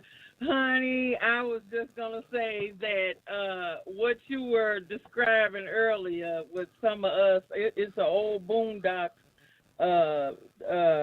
show that's hilarious, and they called it niggatry. When you got these black folks that's so damn brainwashed, they can't see the forest for the trees. And, gonna talk about the brother, don't even know what the hell happened. Their guy didn't say shit. Now, if you want to look at politics, what I learned in college, I went to Marquette, and one of my journalism professors was George Reedy, who was the press secretary for President Johnson. And I'm not saying they're trying to drop nothing. I'm just saying what I learned from him. He said in politics, whoever controls the question is the person that's going to win. You see what I'm saying? And that is what's killing me with these need to grows that keep worrying about Biden. The smart thing you would think for him to do would have been to embrace what Brother Ice Cube was talking about. Bring him in, talk about it, let's put it out there, and then maybe that way I can ensure some young people's votes, since he couldn't answer the damn question. But just like what you said, they're so busy trying to get Republicans. Remember, he was so happy about the endorsement he got from the Republican damn governor that messed up all the water in Flint. And he was touting that like that was something great to get. And I'm like, are you fucking kidding? This man done killed and poisoned children, and you happy about his endorsement? And then all the need to grows, they're so behind him. If you can put up with that shit and dismiss all of that, and then here's a brother trying to help you out, and you got something to say, the hell with him, because I can't wait for this to be over. And if the Democrats win, when you don't get shit, then I want to see what all people going to have to say then. And I'm going to ride them like a horse. Trust me when I say, I know you going to do it. And I can't wait to see what you going to say, because it's ridiculous. You don't have any pride, anything for your own people. And and then that's what kills me, just like what you're saying. You would rather dismiss and go off on your own than the damn picking between which plantation you're going to be on, because both of them is plantations, okay? And I'm with Massa Trump or I'm with Massa Biden. What damn difference do it make? And here we go. So this niggatry has got to stop. And a lot of us, like you said, is on the side of what is right and what is just. Mm-hmm. Justice is what we all should be trying to get. Everybody, every color, everybody. Because when you have justice, people all over the world are gonna benefit from it. So that's all I got to say this time. But thank you, brother. And like that other brother said, I thank you so much. You keep me so sane. You give me a reason to keep being who I am, by not falling for the okie doke and being a part of niggatry. So thanks again, brother, and I'll hang up now and listen. My sister, smart sister, thank you for calling, man. I appreciate you so much. And this show ain't a show. It's nowhere near as potent as it is without you guys. So know that. I appreciate the accolades, but nothing good gets done. Nothing big gets done alone. It take a whole squad, and that's what you guys are. I tell you though, I'm not too humble to say we got the best calling show on the internet. I want to, if it's a better show, I'd like to know where it is, because I haven't heard it. And we're in our, what, 7th year? 8th year? I don't know. But I appreciate you. 214. You're live, Freedom Friday, 214. What's your name? What's your comment? Hey. You know, I hit you with the Civil War every time, and I'm going to take it easy on that because I don't want a Civil War. I just believe it's happening. So I'm going to take it easy on that. But I listen to what people say on your show, on the call-ins, because you do have a very intelligent audience. And that keeps me coming back because they spit so many facts, so many intelligent opinions and thoughts. That is excellent. And I've got to see you grow. So what Ice Cube was doing, this is typical of what the media does.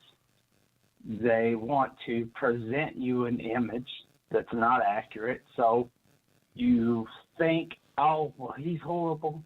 He's this, he's that. But you've got to, when you hear something or when you see something, you've got to dig a little deeper on your own to get the facts. Ice Cube's negotiating with whoever. He doesn't say he likes Trump. He'll never say he likes Trump. He's got the intelligence to know you've got to negotiate with whoever's got the keys to the castle. Mm-hmm. Because you've got to get what's yours and what you're owed.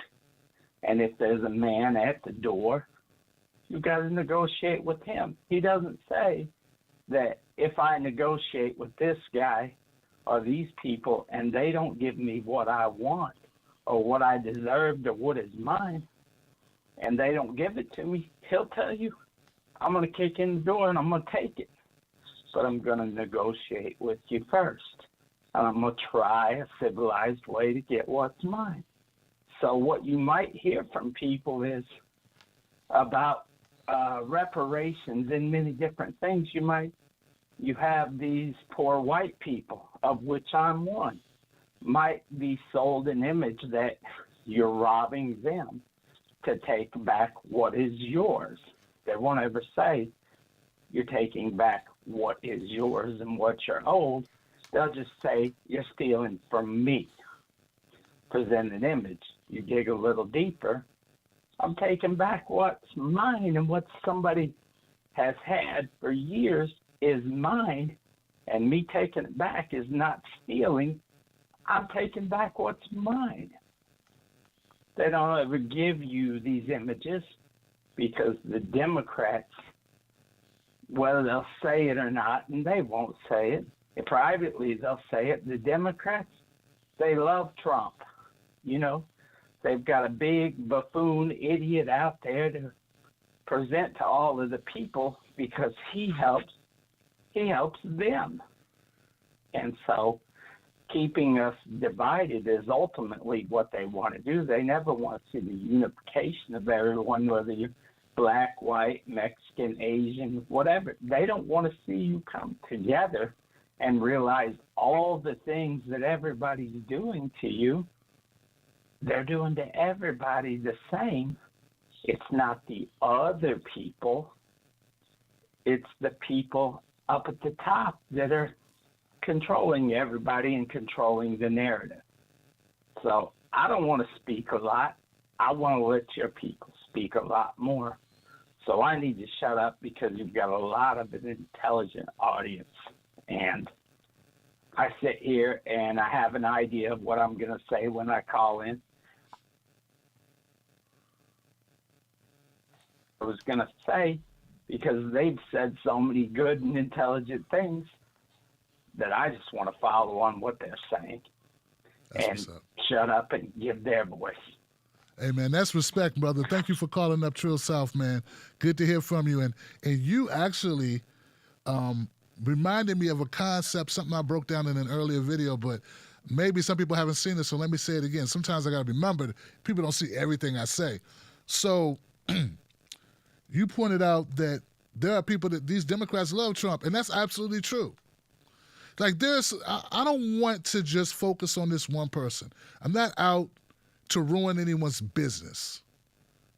or the way that they feed their family. But there's this person on Twitter who is very popular, and it's like this person makes the most common sense, basic comments about Trump or about Biden, usually about Biden, bigging Biden up, saying how great Biden is and how horrible Trump is. And it'd be very basic, like third grade reading level comments, right? And I'm like, this guy has hundreds and hundreds of thousands of followers. And I don't follow him, but people retweet him and retweet him and retweet him. So finally I said, you know what, this guy is an ass-kissing. He's the biggest ass-kisser on Twitter. When he said that Biden's town hall performance, where he rambled on for 6 minutes on just one question, was the best performance, and if you didn't think it was, it's because you are a Trump supporter or you are too stupid or whatever, something stupid like that, okay? So I'm like, someone said, Tim, that guy must be getting paid.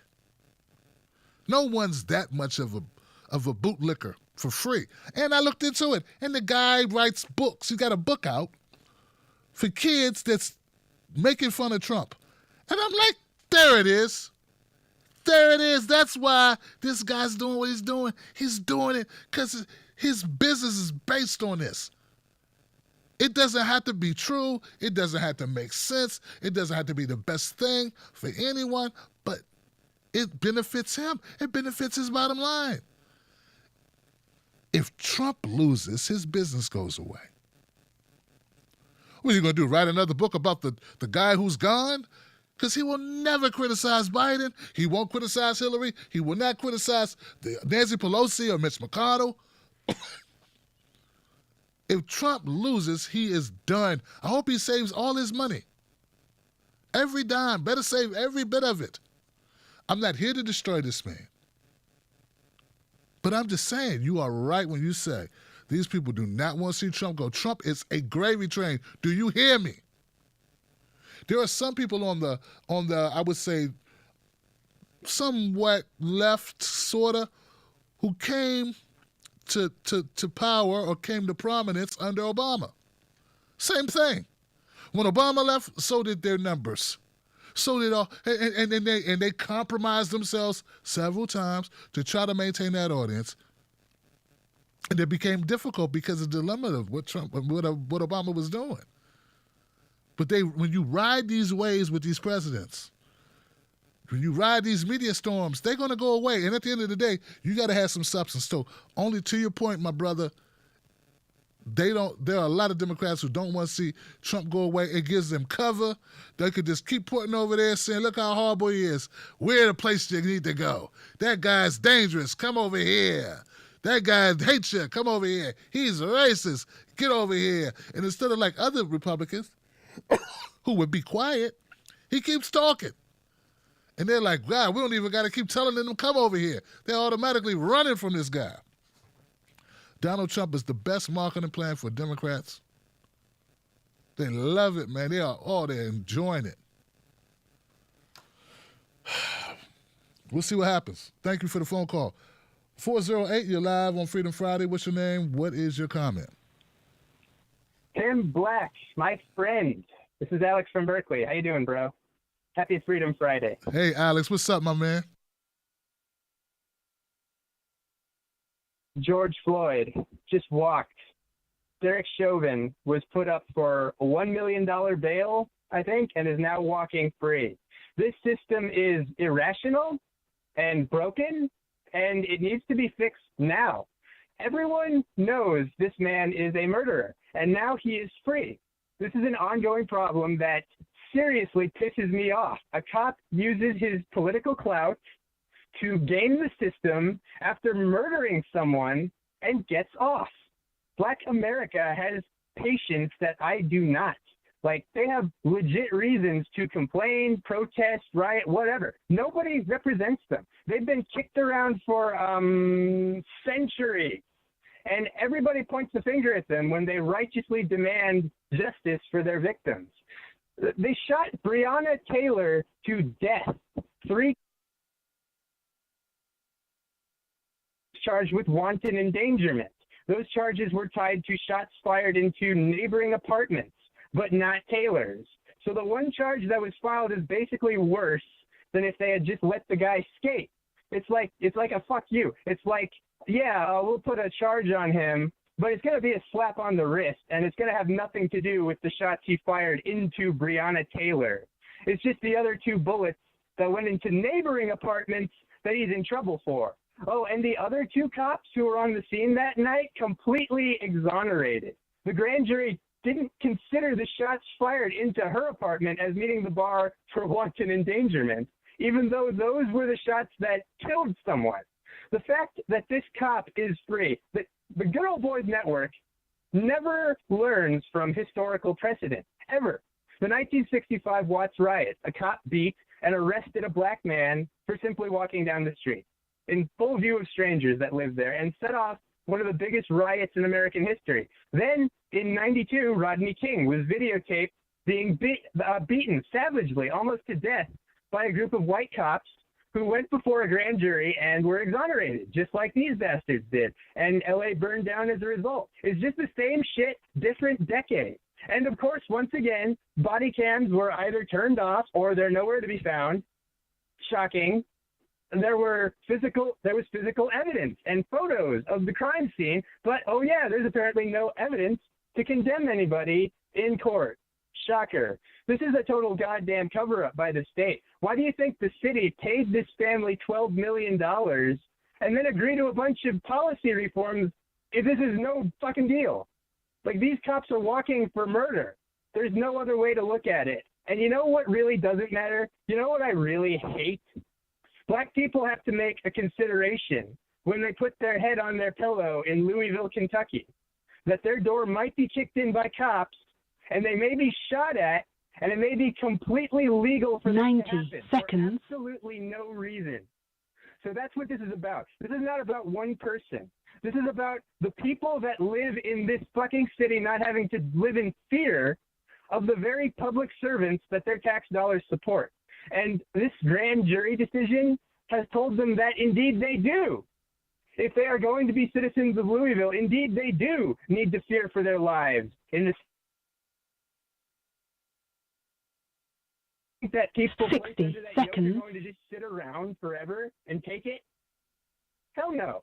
If that yoke was around your neck, if you put yourself in those people's shoes, if you're a white person, let's just assume for a second that we live in a black majority country and white people are getting their doors kicked in and shot at. How comfortable would you be putting head to pillow in Louisville, Kentucky tonight? No one. Hell, the police are so out of control, they already do this to everybody. They just do it to black people disproportionately. But everyone all over the country should live in fear over this no-knock warrant bullshit. Time and time again, ordinary people, get killed because a police officer panics. And if you're black and a cop targets you for whatever reason, it's probably a coin flip. 10 seconds. I hate it. It's got to stop. And it's been too long. We gotta stop that. Thanks for your time, Tim. Thank you, my brother Alex from Berkeley, man. Thank you for calling in. It's good to hear from you, as always. He put the boot to the booters. You know? That's what I'm talking about, man. Thank you. I tell you, man, if you listen to this show and you are wondering, like, do we get down like this? This is what we do. This is what we do. Man, there's this new concept that you just need to find like-minded people, man. You don't need to compromise your ethics. You don't need to cross over. You don't need to bend. You don't need to reform. You just need to just keep doing what you're doing. And I'm so glad that I decided to just keep doing what I was doing the same way. And that there's some people not going to go for it. They're not going to like it. They're not going to agree with it. Fine. I'm not changing. Everything is not for everybody. It's fine. You go where you want. But this here, we stay the same. We want to stay the same and reliable. And to know what you're getting And what you're getting is Verna and Marvin and Sean and Smart Sister and Trill South and Alex and my next caller. My friend Kiera. Hey, Kiera, you're live, Freedom Friday. What's your name? What's your comment? Hey, How you doing? hello? Hey, how you I'm doing? Great. I am so great. I am so happy that you made the video you made on Ice Cube, because when the article first popped up on my screen, I was just really happy that, you know, for the first time in a long time, somebody that has the capital with the black community is really trying to use it to try to get tangibles for the community. I was so happy to see that. And then I saw the backlash and I was like, ooh, yeah, there's a lot of brainwashed people. And I realize, you know, a lot of the conversations that I've had on this show about how I feel blacks are really, you know, fucking ourselves at this point, because you got people that's really out here trying to help alleviate certain situations. And then this is what y'all do. Y'all turn your back on them. You know what I'm saying? Y'all don't give them the support that they need to continue the work that they are really trying to do for us. I really can't just get on my nerves. I mean, how you going to sit here and chastise this man when you've got Jay-Z and Beyonce all up with the Obamas for 8 whole damn years, and they didn't get not one tangible policy passed for us in any shape, way, or form? I mean, I just thought that it was really disgusting what happened. And, I'm so happy that Chris Cuomo did have him on. It gave him a chance to say his piece, because a lot of people were not listening. And I know that he went on Roland Martin's broadcast as well. I did watch that. But at the same time, I watched the analysis afterwards, man. Those guys suck so bad. I mean, I just don't understand why all the pushback. Because at the end of the day, the Democratic Party has had time after time to get and secure all of the black vote, whether it be black women and black men. Now, black women is securely, we're going to vote Democrat overwhelmingly over 90%. That's a given. You know what I'm saying? I'm not mad at black men for, questioning, because if we really seek to have more black leaders and have more black powerful leadership, then we have to, be willing to take a look at the other side, especially if they're the ones that's in power at that time. I really feel like what Ice Cube is doing is something that a lot of these celebrities who had the clout should have been doing. I don't understand why P. Diddy wants to wait till now to try to start a black party. You know what I'm saying? I just feel like there's so much he could have been doing all this time. He's been knocking on the door of being a billionaire for a very long time, and he hasn't tried to get anything tangible for black people either. I just feel like these people are just so sorry. They're all about me. Me.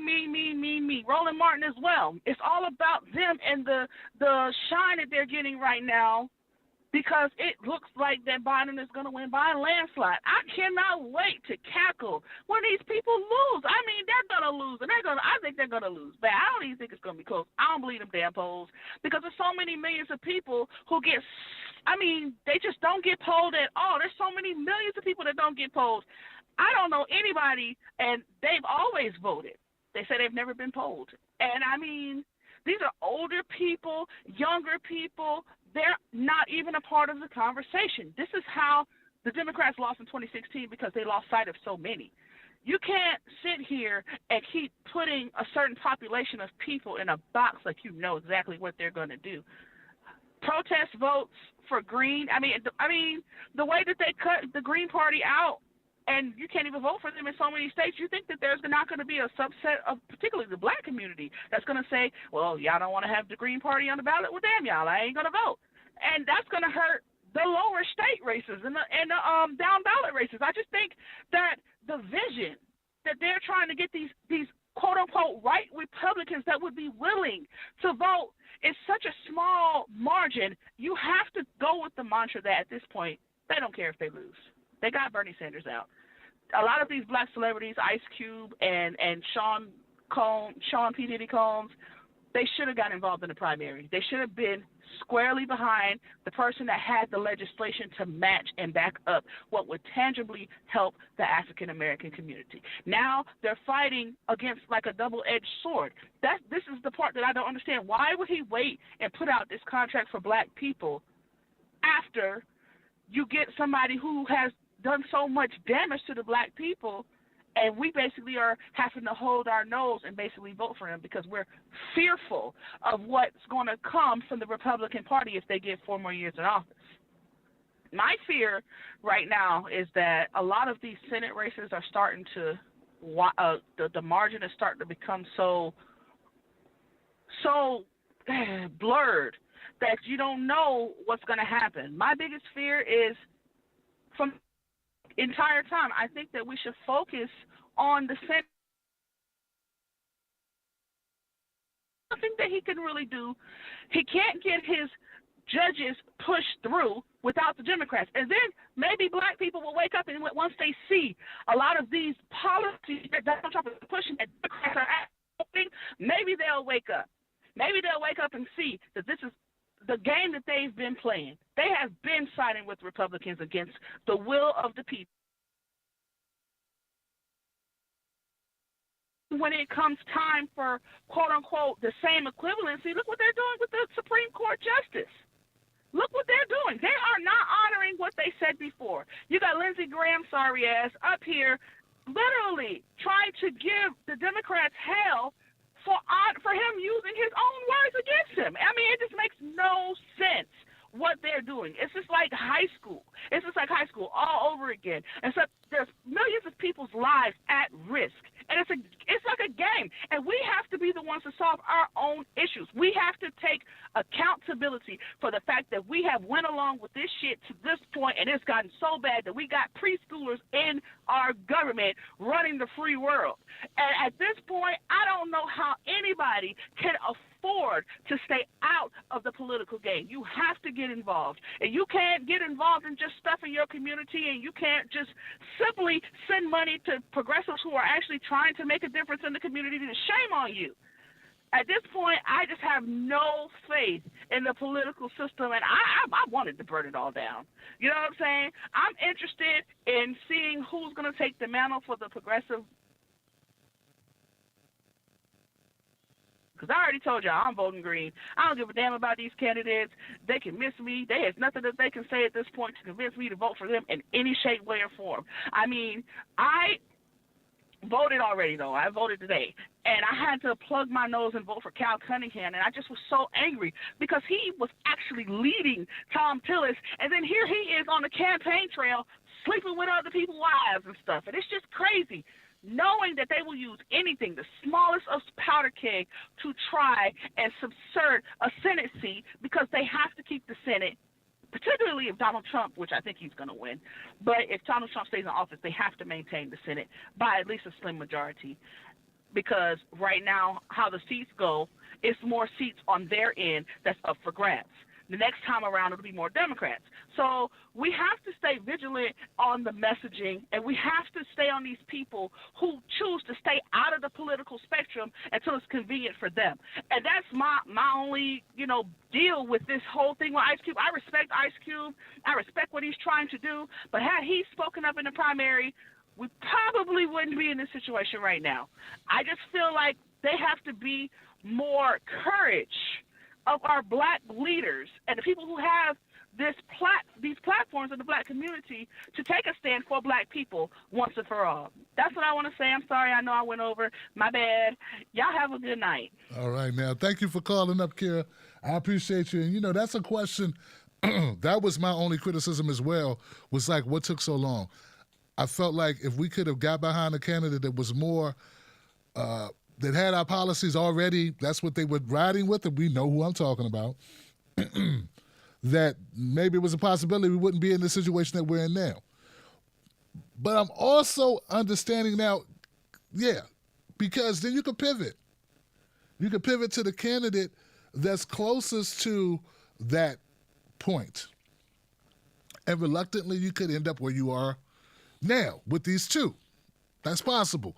But you start off shooting for the stars. You start off behind something that you're behind it because they're in tune with what you're presenting, and they're already riding for that.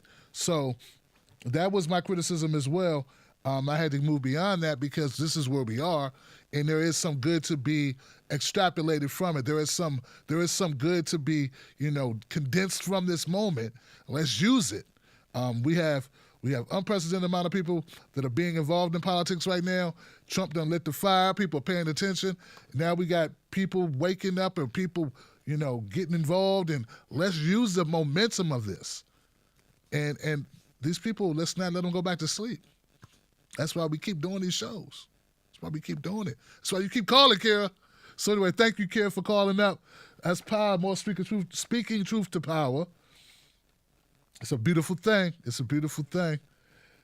561, you're live, Freedom Friday. What's your name? What's your comment? Hey, this is Jabari, Tim. Hey. How you doing? I'm good, man. How you doing? Yeah.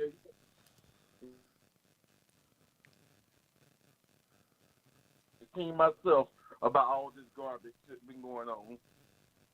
So, my biggest thing is a couple of things. First, when it comes to Trump, everybody thinks that Trump is the biggest existential threat to the American democracy. That's the biggest lie ever. Trump is nothing but a clean mirror so America can see his dirty nastiness for over 400 years of things they've done to the black community, to Native American. Secondly, when it comes to Q, here's the thing. Meeting with Trump, and we know that when the religious leaders met with Trump, we saw he just used them as basically little toys to hang out to make him look good. However, I can't be mad at him because the Democrats didn't even try to talk to him, and that's what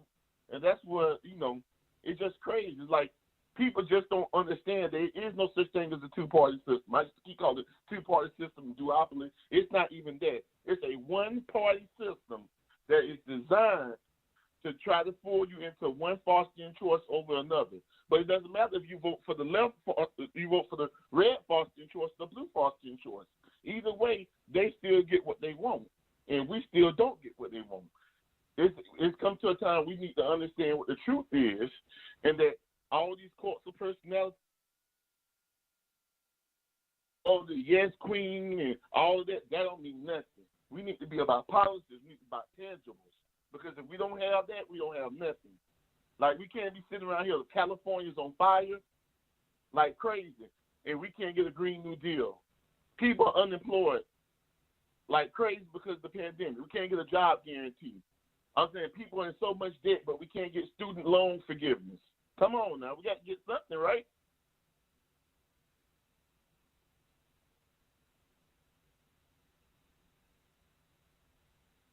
You heard me, Tim?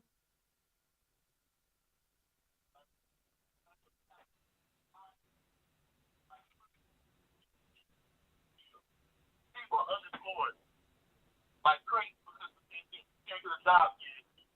I'm saying people are in so much debt, but we can't get.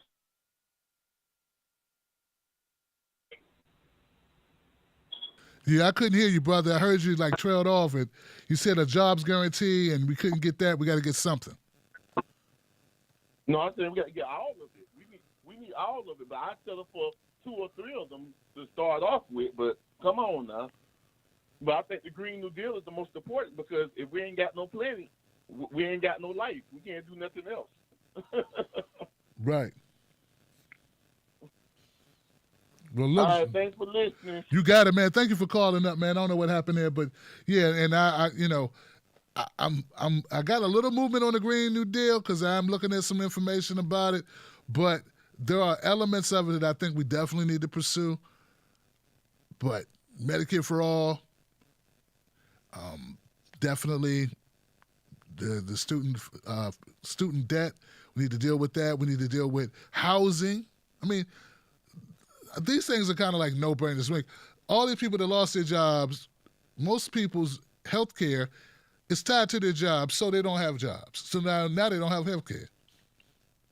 they don't have jobs, and you're not giving them rent assistance or mortgage assistance, then we're going to have a bunch of people who are losing their places of residence. They're now homeless. So what's the solution for this? And that should be what Nancy Pelosi and Schumer are fighting for. But they're not fighting for anything. And it's this performative, this show, let's appear to care. Let's do this. This is what it looks like. I mean, guys, they'll tell you Trump is racist. I get it. I understand it. I believe he probably is. What do you call Nancy Pelosi wearing a dashiki? I'm just saying, what do we call that? Come on, I'm just asking. I didn't hear Chris Cuomo and Don Lemon tearing her a new ass for wearing that dashiki in there, pretending, what was that about? What was that? Goodness gracious, man. That was an embarrassing display of tokenism and BS that I've seen in a long time, man. Surprised she didn't take some hot sauce out of her purse, sprinkle it on some watermelon, and then do a moonwalk or some shit. What is going on, man? Mike Epps, where you at? Where you at, Mike Epps? What the hell is going on in here? What is going on in here? See, Cube got me thinking about Mike Epps and Friday and Day Day, and Cube didn't seem like that on Chris Cuomo. He was, yeah, thank you, Chris, for inviting me. Yeah, but you got some things wrong, Chris. I'll fuck you up, Chris. Nah, stop. I'm sorry. It's getting late. It's past 2. It's almost 3 o'clock in the morning. I'm still doing this. You're going to get me acting a little out of this, letting it go. All right, let me go to the next call, man. I got people still holding on. 302 now, but where am I through? There goes my 302. Hey, 302, you live, Freedom Friday. What's your name? What's your comment? Hey. Can you hear me? Hey. Hey, this is Josh. I'm from Delaware.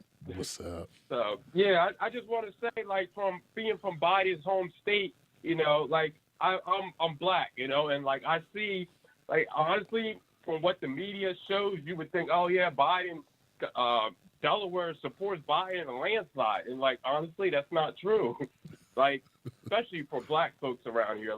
I would say, Biden, the black vote is actually divided, and Biden's support mainly comes in from the north, Wilmington. The rest of the state is kind of divided, and then lower, the south of the state is all Trump. So I just want to say the media narrative is wrong on that aspect. Then as far as Ice Cube, I don't really understand it's kind of the industry he's involved in. Back in the 90s, the 2000s, every single rapper you would hear in a song, they would shout out Trump. It would be in a line. Trump would be in damn near every famous rapper's song. You would hear a line about Trump.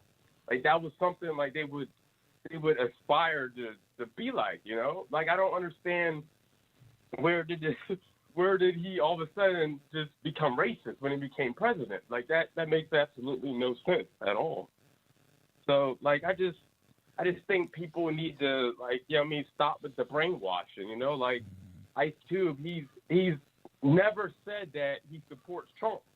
That's but true. If Biden gets in the White House, he's just pretty much, he's not gonna do anything. He's gonna turn his back on everybody.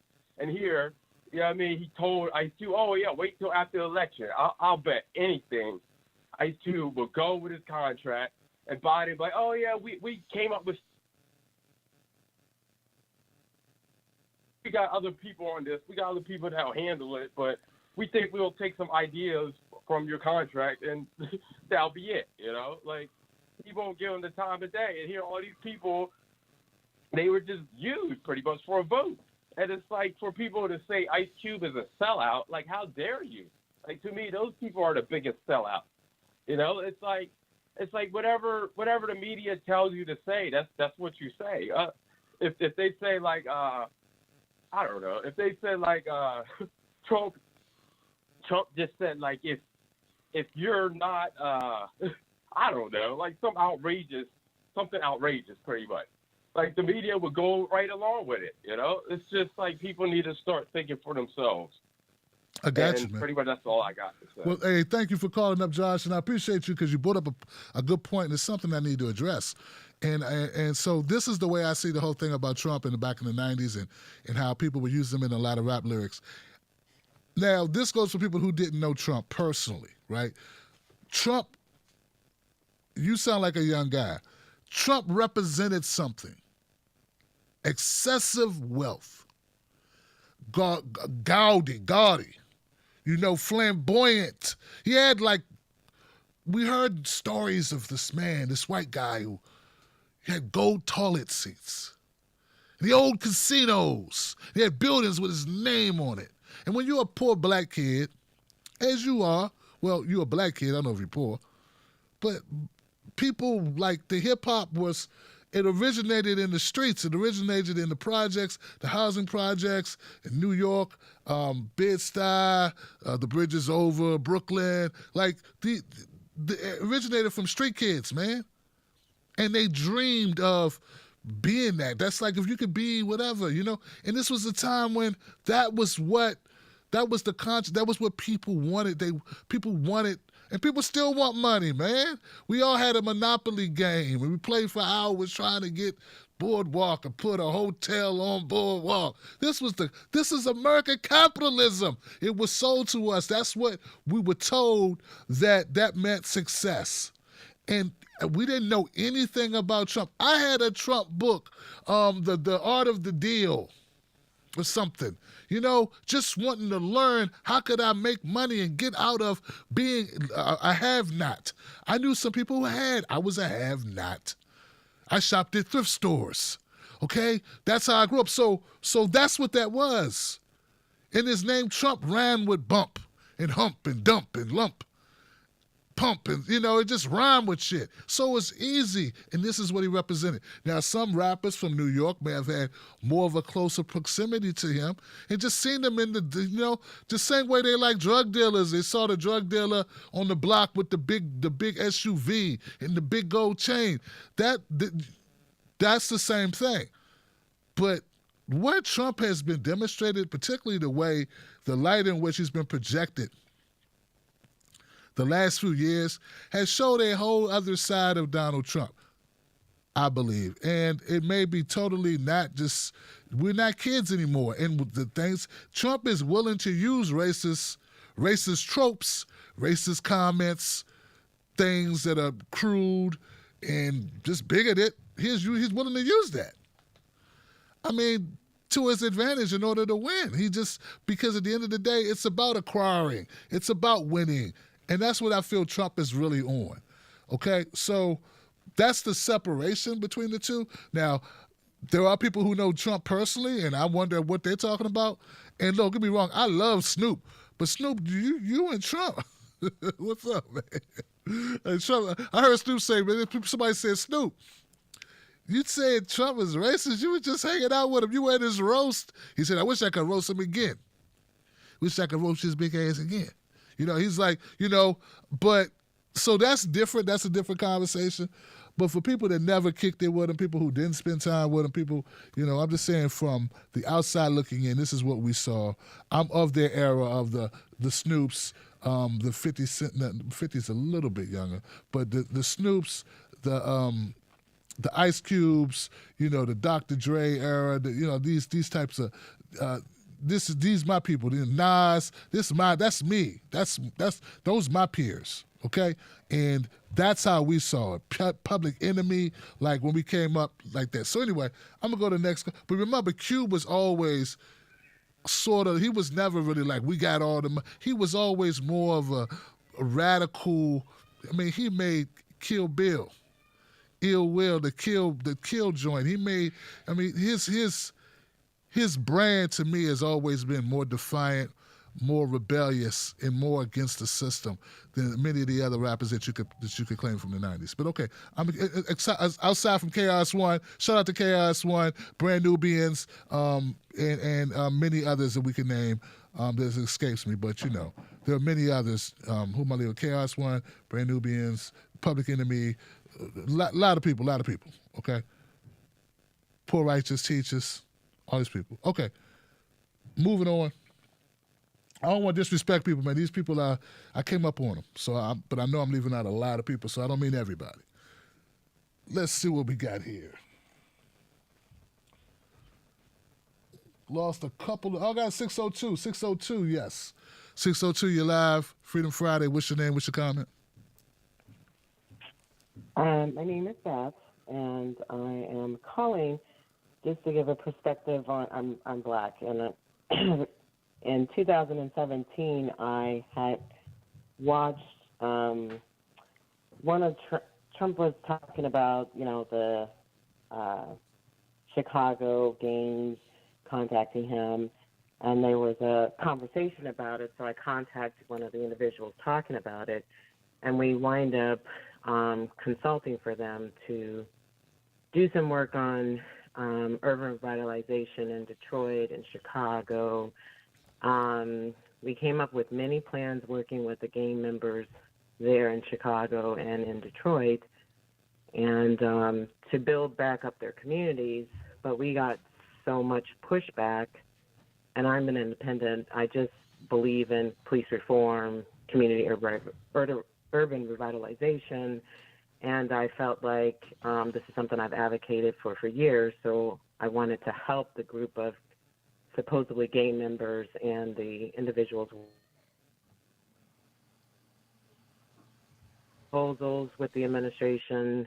We went into the communities to put money directly into those Black communities, and we got so much pushback from the governmental, the government in those areas, the leaders in those areas, to the point where so many of the programs and organizations were so afraid to participate in receiving these monies and grants, and also just getting off the plane, we were getting attacked in protests, and Carson was getting attacked in protests. They were scheduled many town hall meetings to bring money into those communities, and working with them, I also was able to do the urban revitalization plan that was supposed to be directly for Black communities, a part of the Trump's 10 there, pushback, support. And so, even we got to participate. We rewrote the sentencing reform bill and the Second Chance Act, and then the new policing reform bill that was trying to be pushed through with Tim Scott. And then we wrote also that would have focused directly on Black banking, Black schools, education, healthcare, putting and reinforcing money, jobs, trade schools, STEM schools, just a whole gamut of, and looking at the families, looking at, the current situation of the constant trauma. When we did, surveys in those areas, our Black communities definitely were stressing how mental health was important because they felt like they were always in a trauma. They were always in war with, the situations of poverty and violence in their communities. But the biggest situation was just the constant pushback from our own communities, our own community leaders, from the Black Caucus, and people were so afraid that they were going to lose their business, their life, the threats, the cancel culture that you see now happening with Ice Cube. And so people say, how is it starting right now? Well, most people feel like they're gonna get canceled. Their business is not going to survive. I did it because I've advocated for prison reform, housing reform, criminal justice reform, policing reform all my life. And so, for at least 18 years. And so I volunteered to participate in this because I want to see change happen within our community, whatever party. And that's what I think Ice Cube is saying, is that it doesn't matter which party you're working with, because we're working with the government. We have to. But when you have leaders or people, individuals who go to the White House or they try to express we need change, we have a cancel culture of within our own community, within celebrities, within the media, that will rip that person apart to where they're apologizing, to where they step back, to where they move away from making change. And what I see in Ice Cube is he's saying that this is for the Black community. Another thing about a lot of the policies we were writing on or working on were for the Black community, but by the time it got to, got through the, Black leaders in those areas of the White House or the administration areas, they wanted to add on minorities or, people of color or everyone else and change it from Black, even though the president requested or Jared Kushner requested it to be aimed for Black people. So it was always grouping everyone in and just remove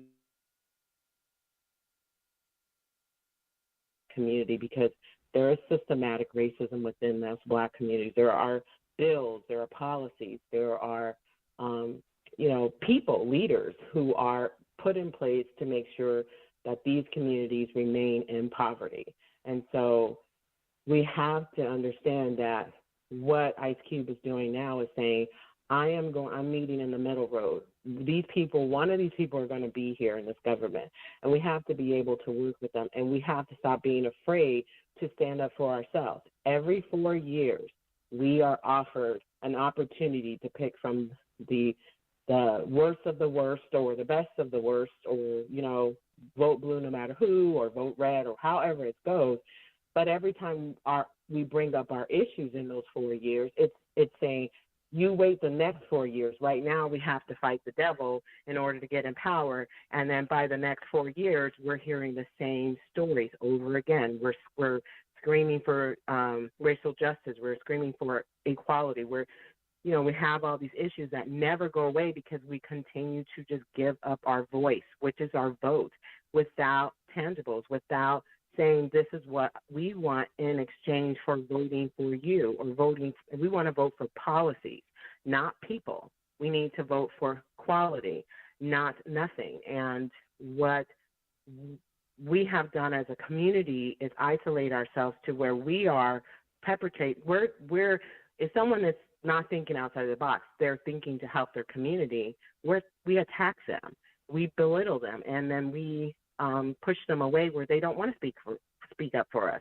When Black people get successful in a Black community and leave, it's because most of the time, and don't turn around and come back, it's because we ourselves are the ones who are attacking their, success. And I'm not saying that happens all the time, but that's what we're doing. We need economic change. We need changes within our school systems where we have 95% of our students graduating, but then we have 85 who can't read or write, or are not going to be successful in life. And we have to really work on these situations, but we have to do it together without fearing, the lesser of two evils, without attacking those who are speaking for us. And I think Ice Cube now is saying, I'm here now, and we're addressing this situation now.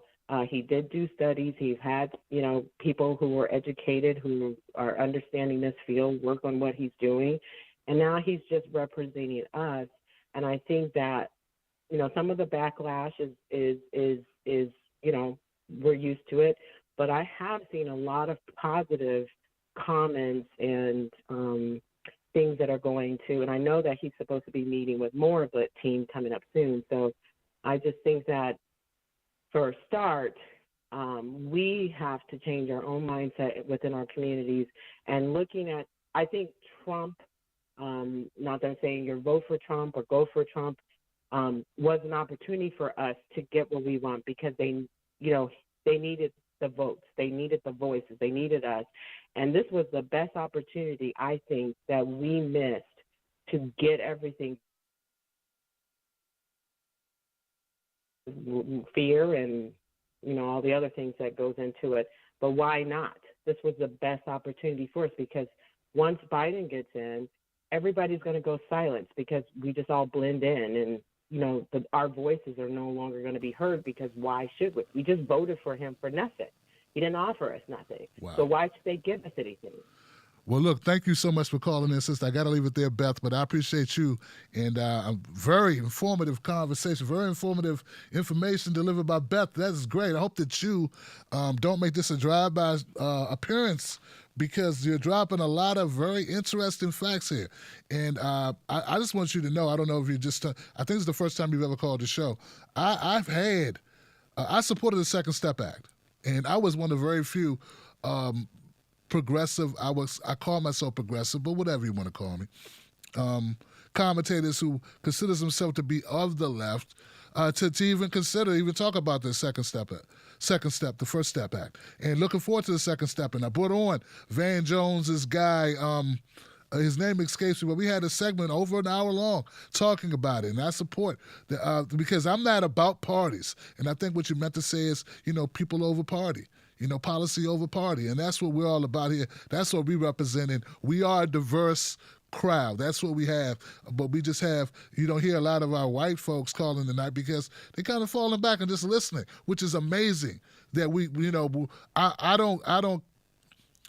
had these conversations. Now, to your point, and it's still here, and we had those conversations. And I think we have the most diverse crowd on the internet where the host doesn't shy away from black issues. I lean into them. But to your point, it's not the people so much.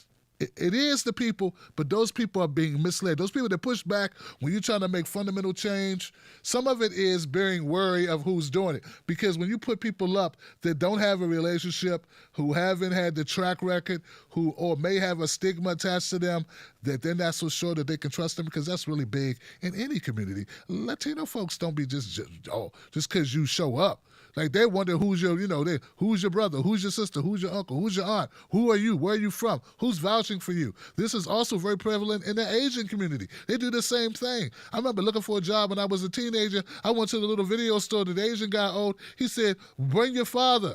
Didn't come apply for the job, and I want your father to vouch for you.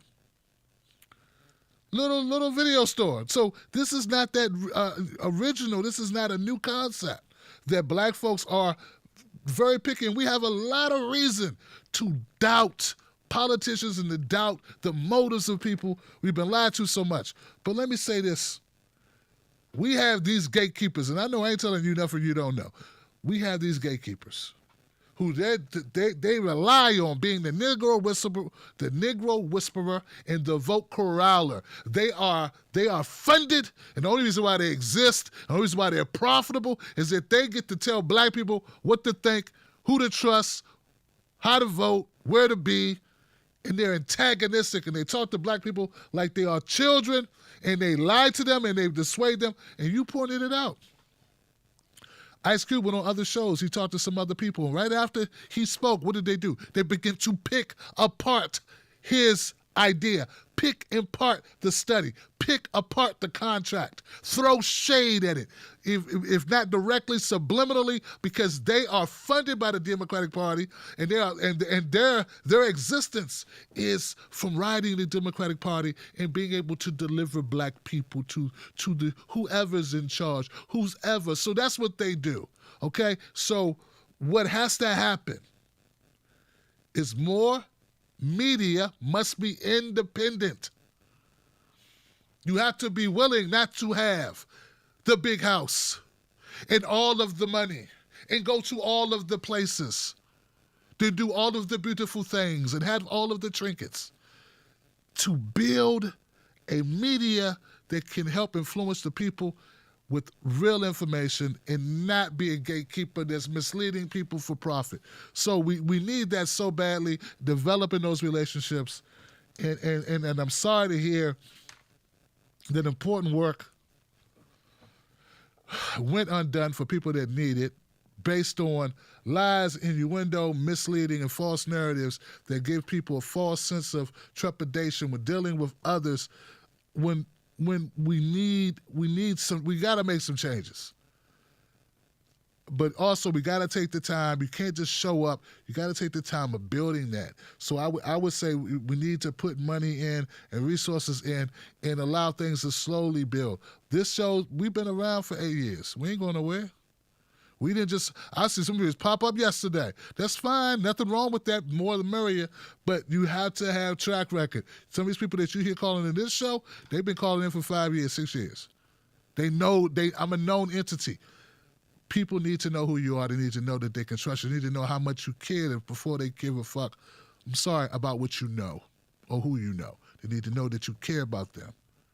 So anyway, thank you, Beth. I appreciate you calling up. You inspire me. When I get callers with new information to share to my audience, I know I'm bringing value to my audience, and that makes me excited because that's all I'm trying to do here. Bring as much value as possible. My 803 number still here? Okay, my 803 is gone. I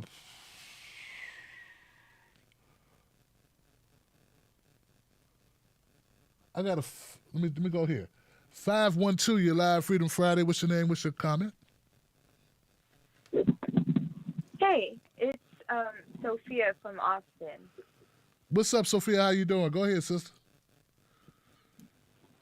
So, I've really, really, really been needing to vent about Jim Crow Joe Biden. I cannot believe he had the audacity to tell that young man that he was worried about him jumping. Like, it's not 1932. It's not 1920. I mean, slaves weren't allowed to jump. At least here in Texas, they weren't because they didn't want them to assemble and, actually get their civil rights. Actually, this is, I just realized the parallel here. That's really disgusting.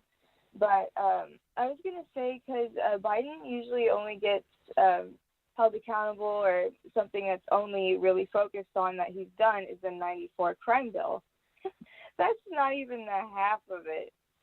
His name has been on every single piece of every minor and major crime bill since 1976. He said that in 1983.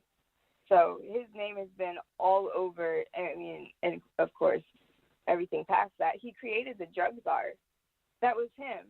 And it took him a while to get it implemented because Reagan vetoed it. Reagan vetoed it. Reagan thought Biden was too tough on crime. It's almost like Bush, both Bushes, for not being tough enough on crime. Your program in 1983 with Strom Thurmond. And the issue is that during that time, that was when the crack epidemic was starting to unfold. And Biden was on on the church committee. And that means that he actually had access to all of these leaked, they were given to them after they were leaked, but these CIA documents that were, it was exposing all of these experiments that had been going on, like MK Ultra and, all the scandals around that time, which they actually continued that MK Ultra, they just changed the name. So Biden knows all of this. He has all of this knowledge, and he's still legislating like this. He knows a lot about psychology and about how drugs work. And he helped is pretty much responsible. He's one of the main guys responsible for the crack epidemic, as far as all the way down to foreign policy, all of the Contras. I mean, Biden's shit stain goes so deep. And I feel like no one really talks about this. And I mean, the dude's on video talking about how Strom Thurmond is his closest friend, or one of his closest friends, verbatim, one of his closest friends. How did he make it this far doing that? But, Clyburn really knows Joe, obviously. That whole racial jungle thing that people cite that Biden said, that's not even half of what he said. I can't even think of something off the top of my head. You could make a whole entire Quentin Tarantino movie of all of the racist shit Joe Biden has said. And I just want to say, Don Lemon, this is the last thing I'm going to hang on, but Don Lemon, he killed me yesterday. I wanted to rip my hair out. Chris Cuomo had a slight criticism of Biden, a slight one. And Don Lemon freaked out so much, his voice got all high-pitched, and it was like, one of those things that you just kind of like back off because, Don Lemon flipped out that badly. And he kept on. Like, I was like, dude, how are you defending? Biden said blatantly racist stuff. He went back to the record player. I was looking at some of his old speeches throughout these years, and he's using some of the same excuses. The drug court line that he uses, he's been using that for, over 20 years already. So it's been a long time since I've been able to vent about him, and someone needs to tell him that he needs to learn how the Mandela theory works, because he can't just make up that he went to South Africa to see him in jail and got arrested. He can't just make that up and it be true. That's not Mandela theory. Wow. So have a good night, Tim. Thanks for you. staying up late with all of us. Thank you, Sophia, for calling in. I appreciate it, and it's good to hear from you. It's been a minute. Thank you for all that info on Joe Biden.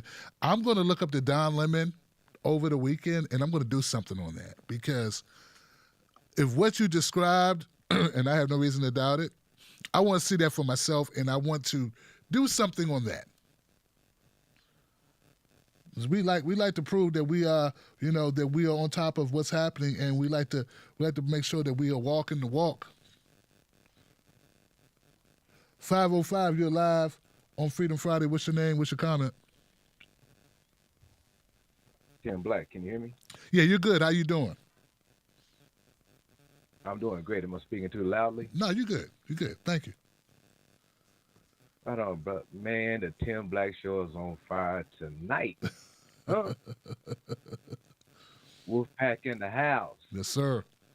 First, I'm gonna say rest in power, Michael Brooks, because Michael, like yourself, Tim Black, has expanded awareness, which is now expanding exponentially.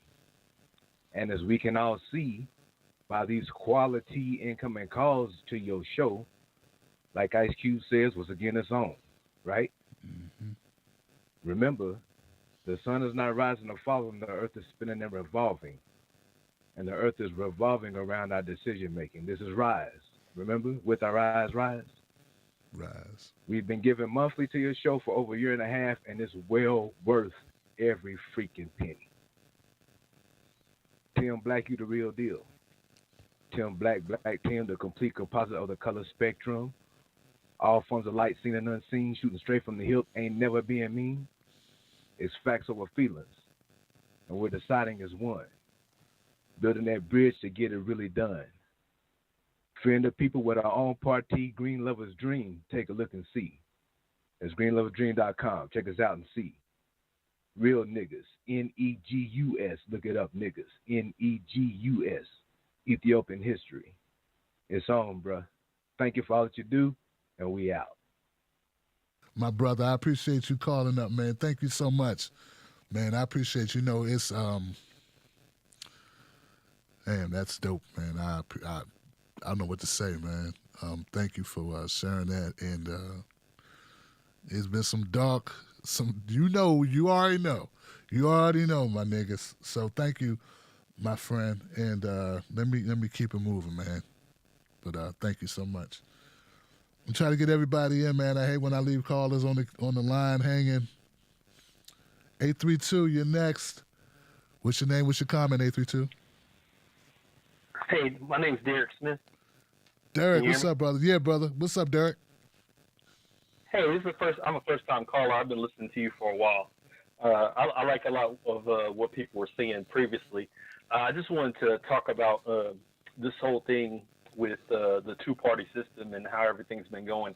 It's like none of us, we were never, we didn't get to choose where we were born, what kind of family we had, what country we live in, what our parents' party affiliation was, what our skin color was, what kind of genetic defects we had. None of us have any obligation to support the system that was here before we were born. They're losing their minds currently over the idea that these white nationalist groups are going to take over the entire earth. Like, I'm in Houston, Texas. I live near Greens Point. Like, I live on the south side. I live on the north side. I live everywhere. And white supremacists have never been a problem in our black community here locally in Houston. Like, I've lived in communities that actually had white nationalists that lived there, but they mostly stayed out of the way unless somebody got into their way, going to the store, or they were like at a stop and rob or one place like that. I've never had white supremacists stop me from doing anything in high school, in college, in anything.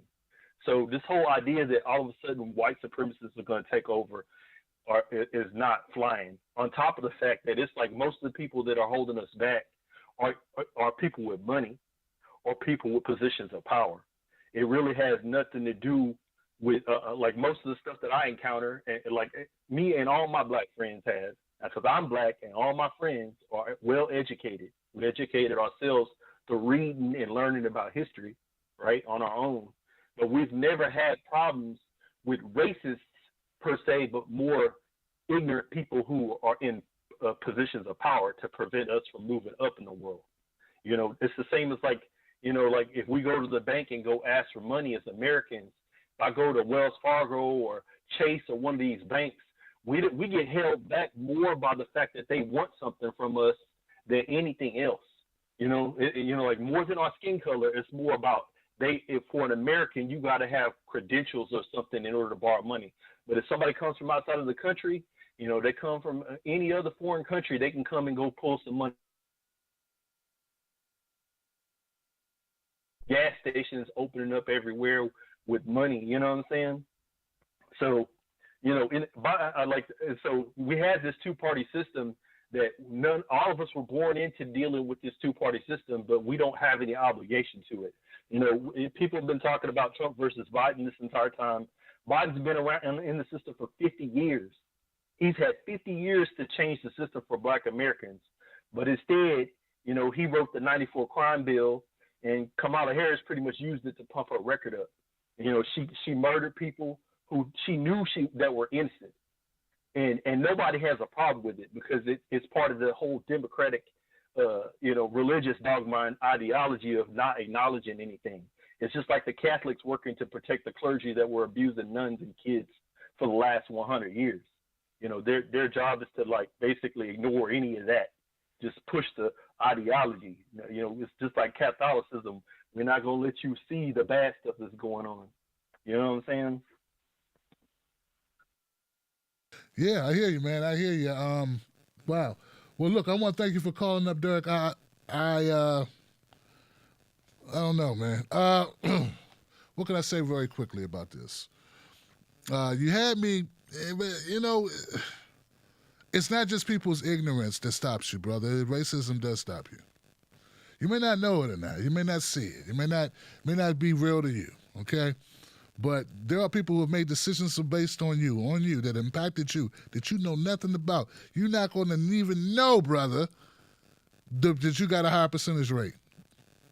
You're not going to know that you got lower value on your mortgage or lower value on your trade-in, or that they charge you more for something just because of the color of your skin. It happens all the time. Or that your mother may not have got the treatment that she should have gotten, but she didn't get it because the doctor didn't believe that she was telling her the truth when she said she was in pain or what the level of her pain was. They thought she was going to take the medicine and go and sell it.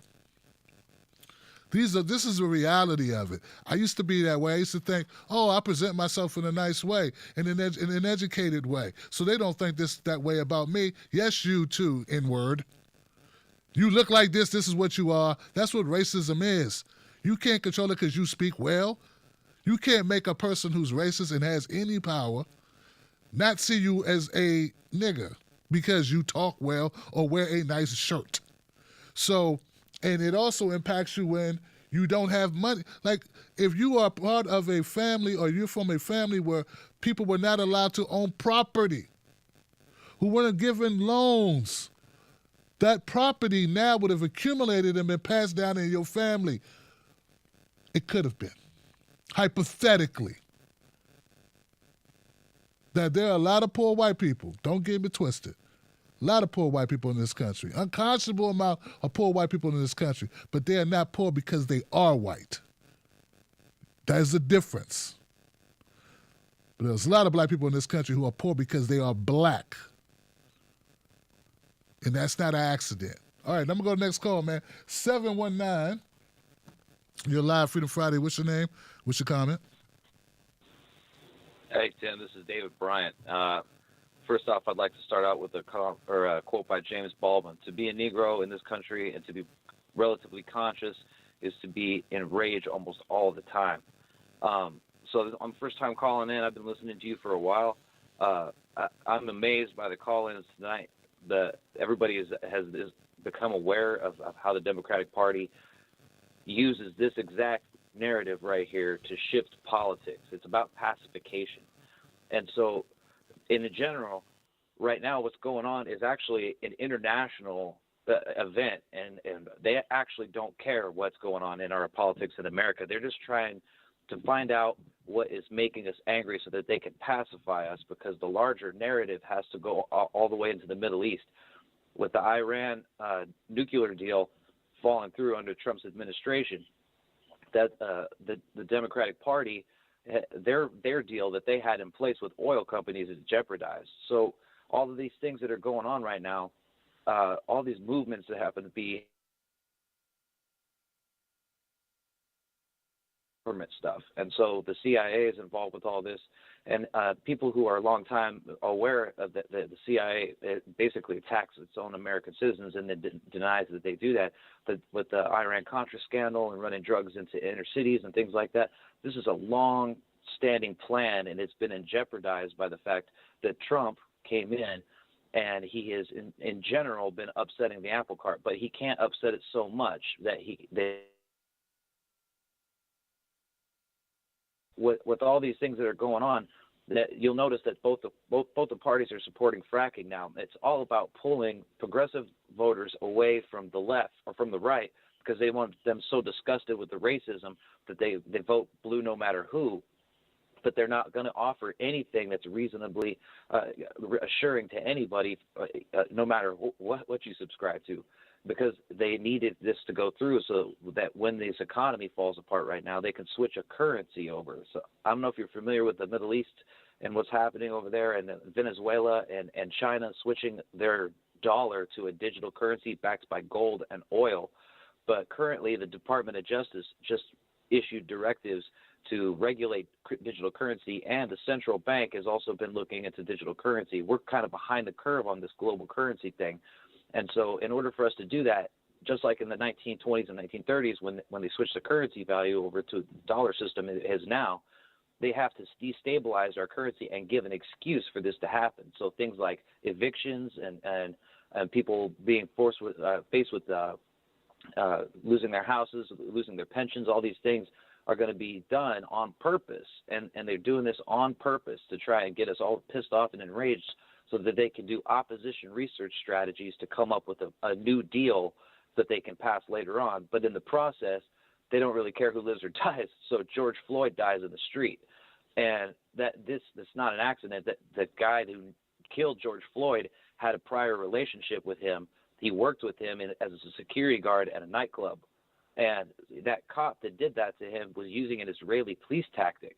And so the surveillance states of all these other countries, the I-5 countries, they're involved in this heavily. And they come in and they basically involve themselves in the party. And the Democratic Party, well, Kamala Harris is married to the entertainment industry. Her new husband is a part of the Jewish lobby, and he's an entertainment lawyer and a lawyer for Walmart. And then she has been courting all those people for years in California, but nobody talks about the fact that she obstructed the Supreme Court voting to let people out of jail in California. All right, brother. Look, I got to keep it moving. I have other callers on the line, brother. I got to keep it moving, but I'm sorry, man. Yeah, no problem. But I appreciate that obstruction. That obstruction right there was intended to keep people in prisons because it saves the.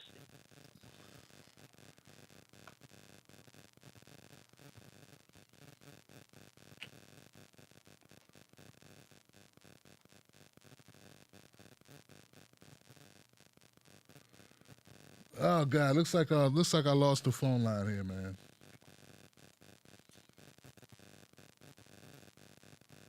Goodness gracious. All right, get this out of my ear. Goodness gracious.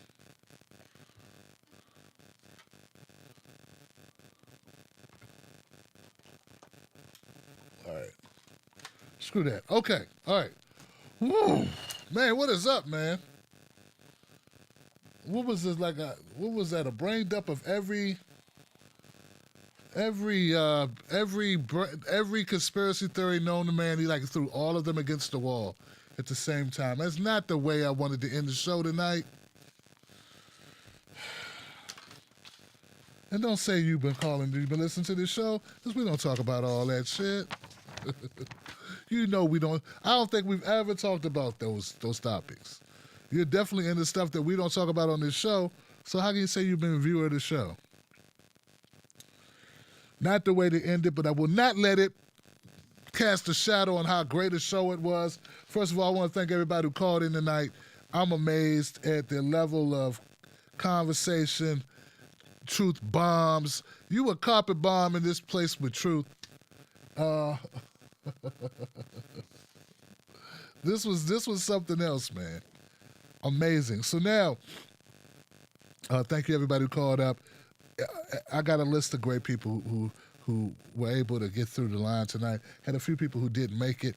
Unfortunately, folks, you can always do a super chat. I will try to read your comment to the best of my ability. I reserve the right to not read certain comments, but thank you so much. Let's go to Super Chat now and see if people make comments. It's time for me to so I can share them with the audience. Remember, this show is also streamed, Facebook, YouTube, Periscope, iTunes. Though the iTunes portion is off now because we ran out of time. So let's see what our viewers have to say. Let's go to the top here. Make of Things, hey there. What's up, Make of Things? How's it going? We carry signs. Make of Things again. Orange is the new Tim Black. Good one. All right. They say go to earth tone, Tim. It's bright, though, you know? Jordan, what's up, Jordan Allen? Thank you, Jordan Allen. And 2 times, thank you. Cool. Ashura. Dan, they got Tim, too. He is wearing an orange jumpsuit. Tim, you should have thrown that away before streaming for optics. Now I see why you are late. See? Everyone's a comedian. What's up, Dan? Manny Pacquiao, thank you. I always like Manny Pacquiao. Jordan Allen, thank you, my friend. Jordan's in the house again. Thumbs up. Roger, what's up with the orange jumpsuit? Kamala coming after you already? Damn. Yay. It's Ice Cube night. Him and Kendrick Lamar. Roger says, Tim, I just found out B. Joy Gray is a New Yorker. Beyond a Joy, yeah. What? Can you please call and let her know we need help to pass 3577-85248, the New York Healthcare Act state version of Medicare for All. Kevin, welcome to the Wolfpack, Kevon. Kevon, what's up? Jordan Allen, I'm poor. I love what Tim Black does. He deserves money. Jordan, thank you for the support of the show, man. I appreciate it. When corp execs, hedge funds meet with both parties, no one says anything. Eazy-E met with Bush Sr. Roger Meadows, Cheryl Tyler. Thank you, Cheryl. Thank you, Roger. Thank you, Dave. It's indiscriminate and hard to explain. I'm putting Cube on the same high places on the shelf as James Connolly and Henry Wallace. Thomas Cruise. Dems don't have power, Johnson. Reps do. Republicans do. Roger Meadows. Cube took Roland to task on his show. That's what I have to see, bruh. That's what I have to see because I saw. I'm going. Damn it. I got stuff I got to do this weekend, right? So I got to get up on it. I got to get up on this right here. Don Lemon. See, I got weekend work. Not that I don't always have weekend work, but I have an assignment. The Don Lemon interview. Chris Cuomo. And then 2, Cube with Roland. I already got an idea how it went after. Well, they throw shade after they get him off the show, and they do the panel. I think it was Kiera, or could have been, I think it was Kiera who brought light to that. But thank you, Roger. Ashura says P. Diddy contradicts himself. He's a rich sellout. Barbara Estock, Biden's mental state might well make Harris our president sooner rather than later. Sure, rich blacks are not the same as poor ones. Shake my head. Jordan Allen, what up again? Roger Meadows, Diddy can't even pay his own black artists. He's never done anything for the community. This is nothing but a vanity project. Before you go forward, correct your past. Jordan Allen, dropping it again, Ashura. Black celebrities are like any rich celebrities. Self-taught artists in the house. Ashura, did you see the new voting ads for Biden? Rap battles, naked rich people, and black strippers. The only thing missing was Cardi B whopping. Wow.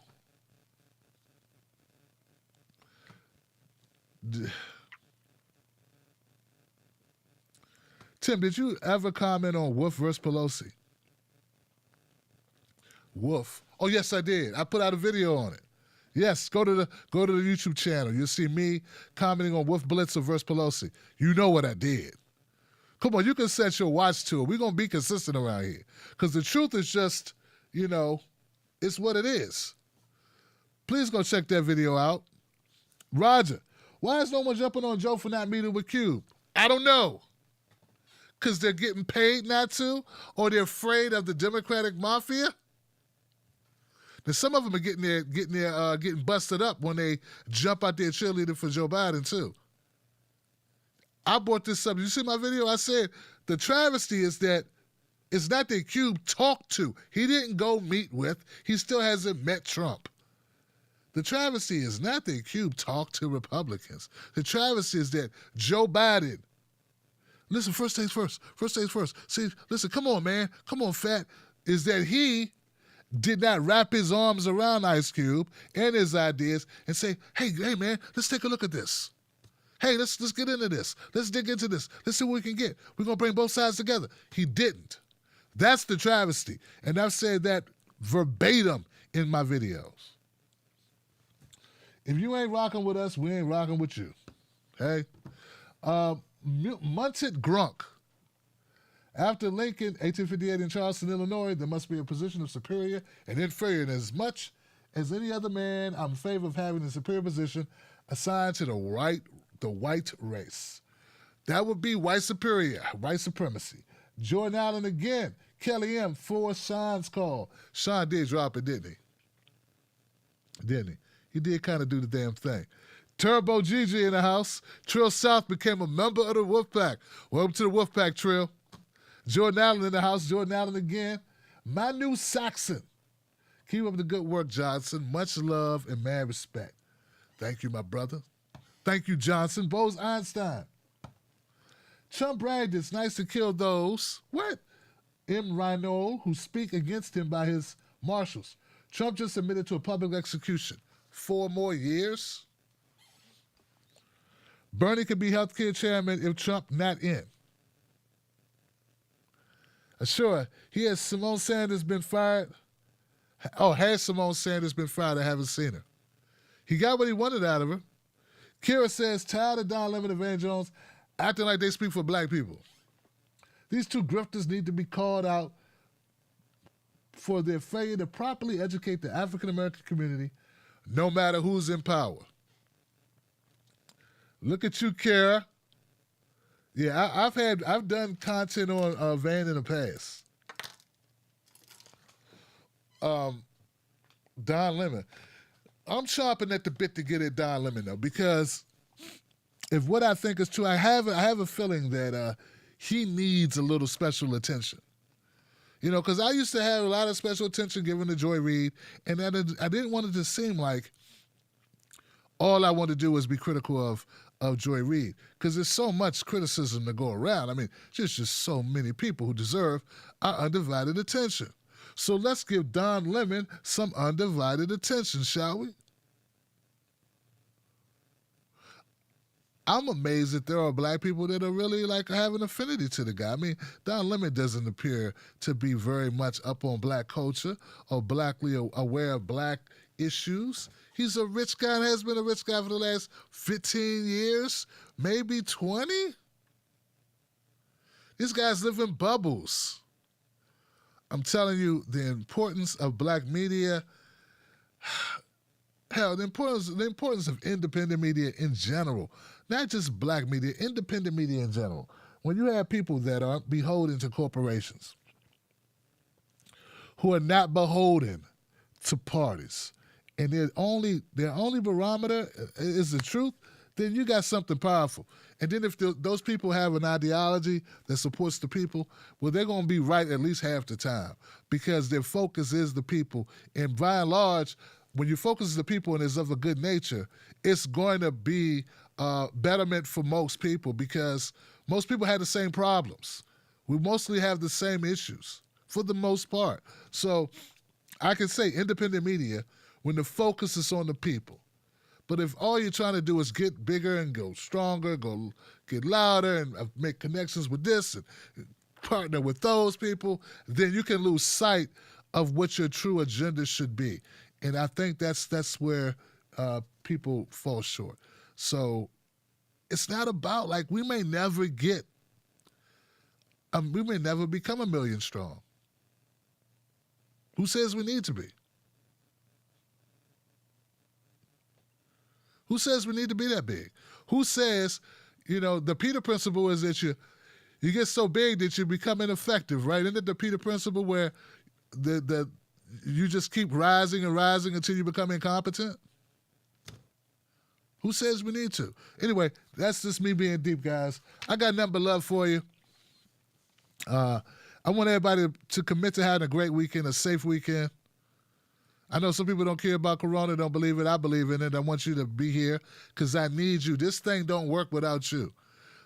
So please take all the precautions you can this weekend. You only got one you. I would like you to, it would maybe be good to stick around. Let's see what's happening. And, so have a great weekend. What we used to say around here is don't let nobody take your cornbread. Well, don't let nobody take your cornbread. And how about share a little cornbread with your friends if they need it? Also, something I haven't done in a long time, for everybody who called into the show tonight,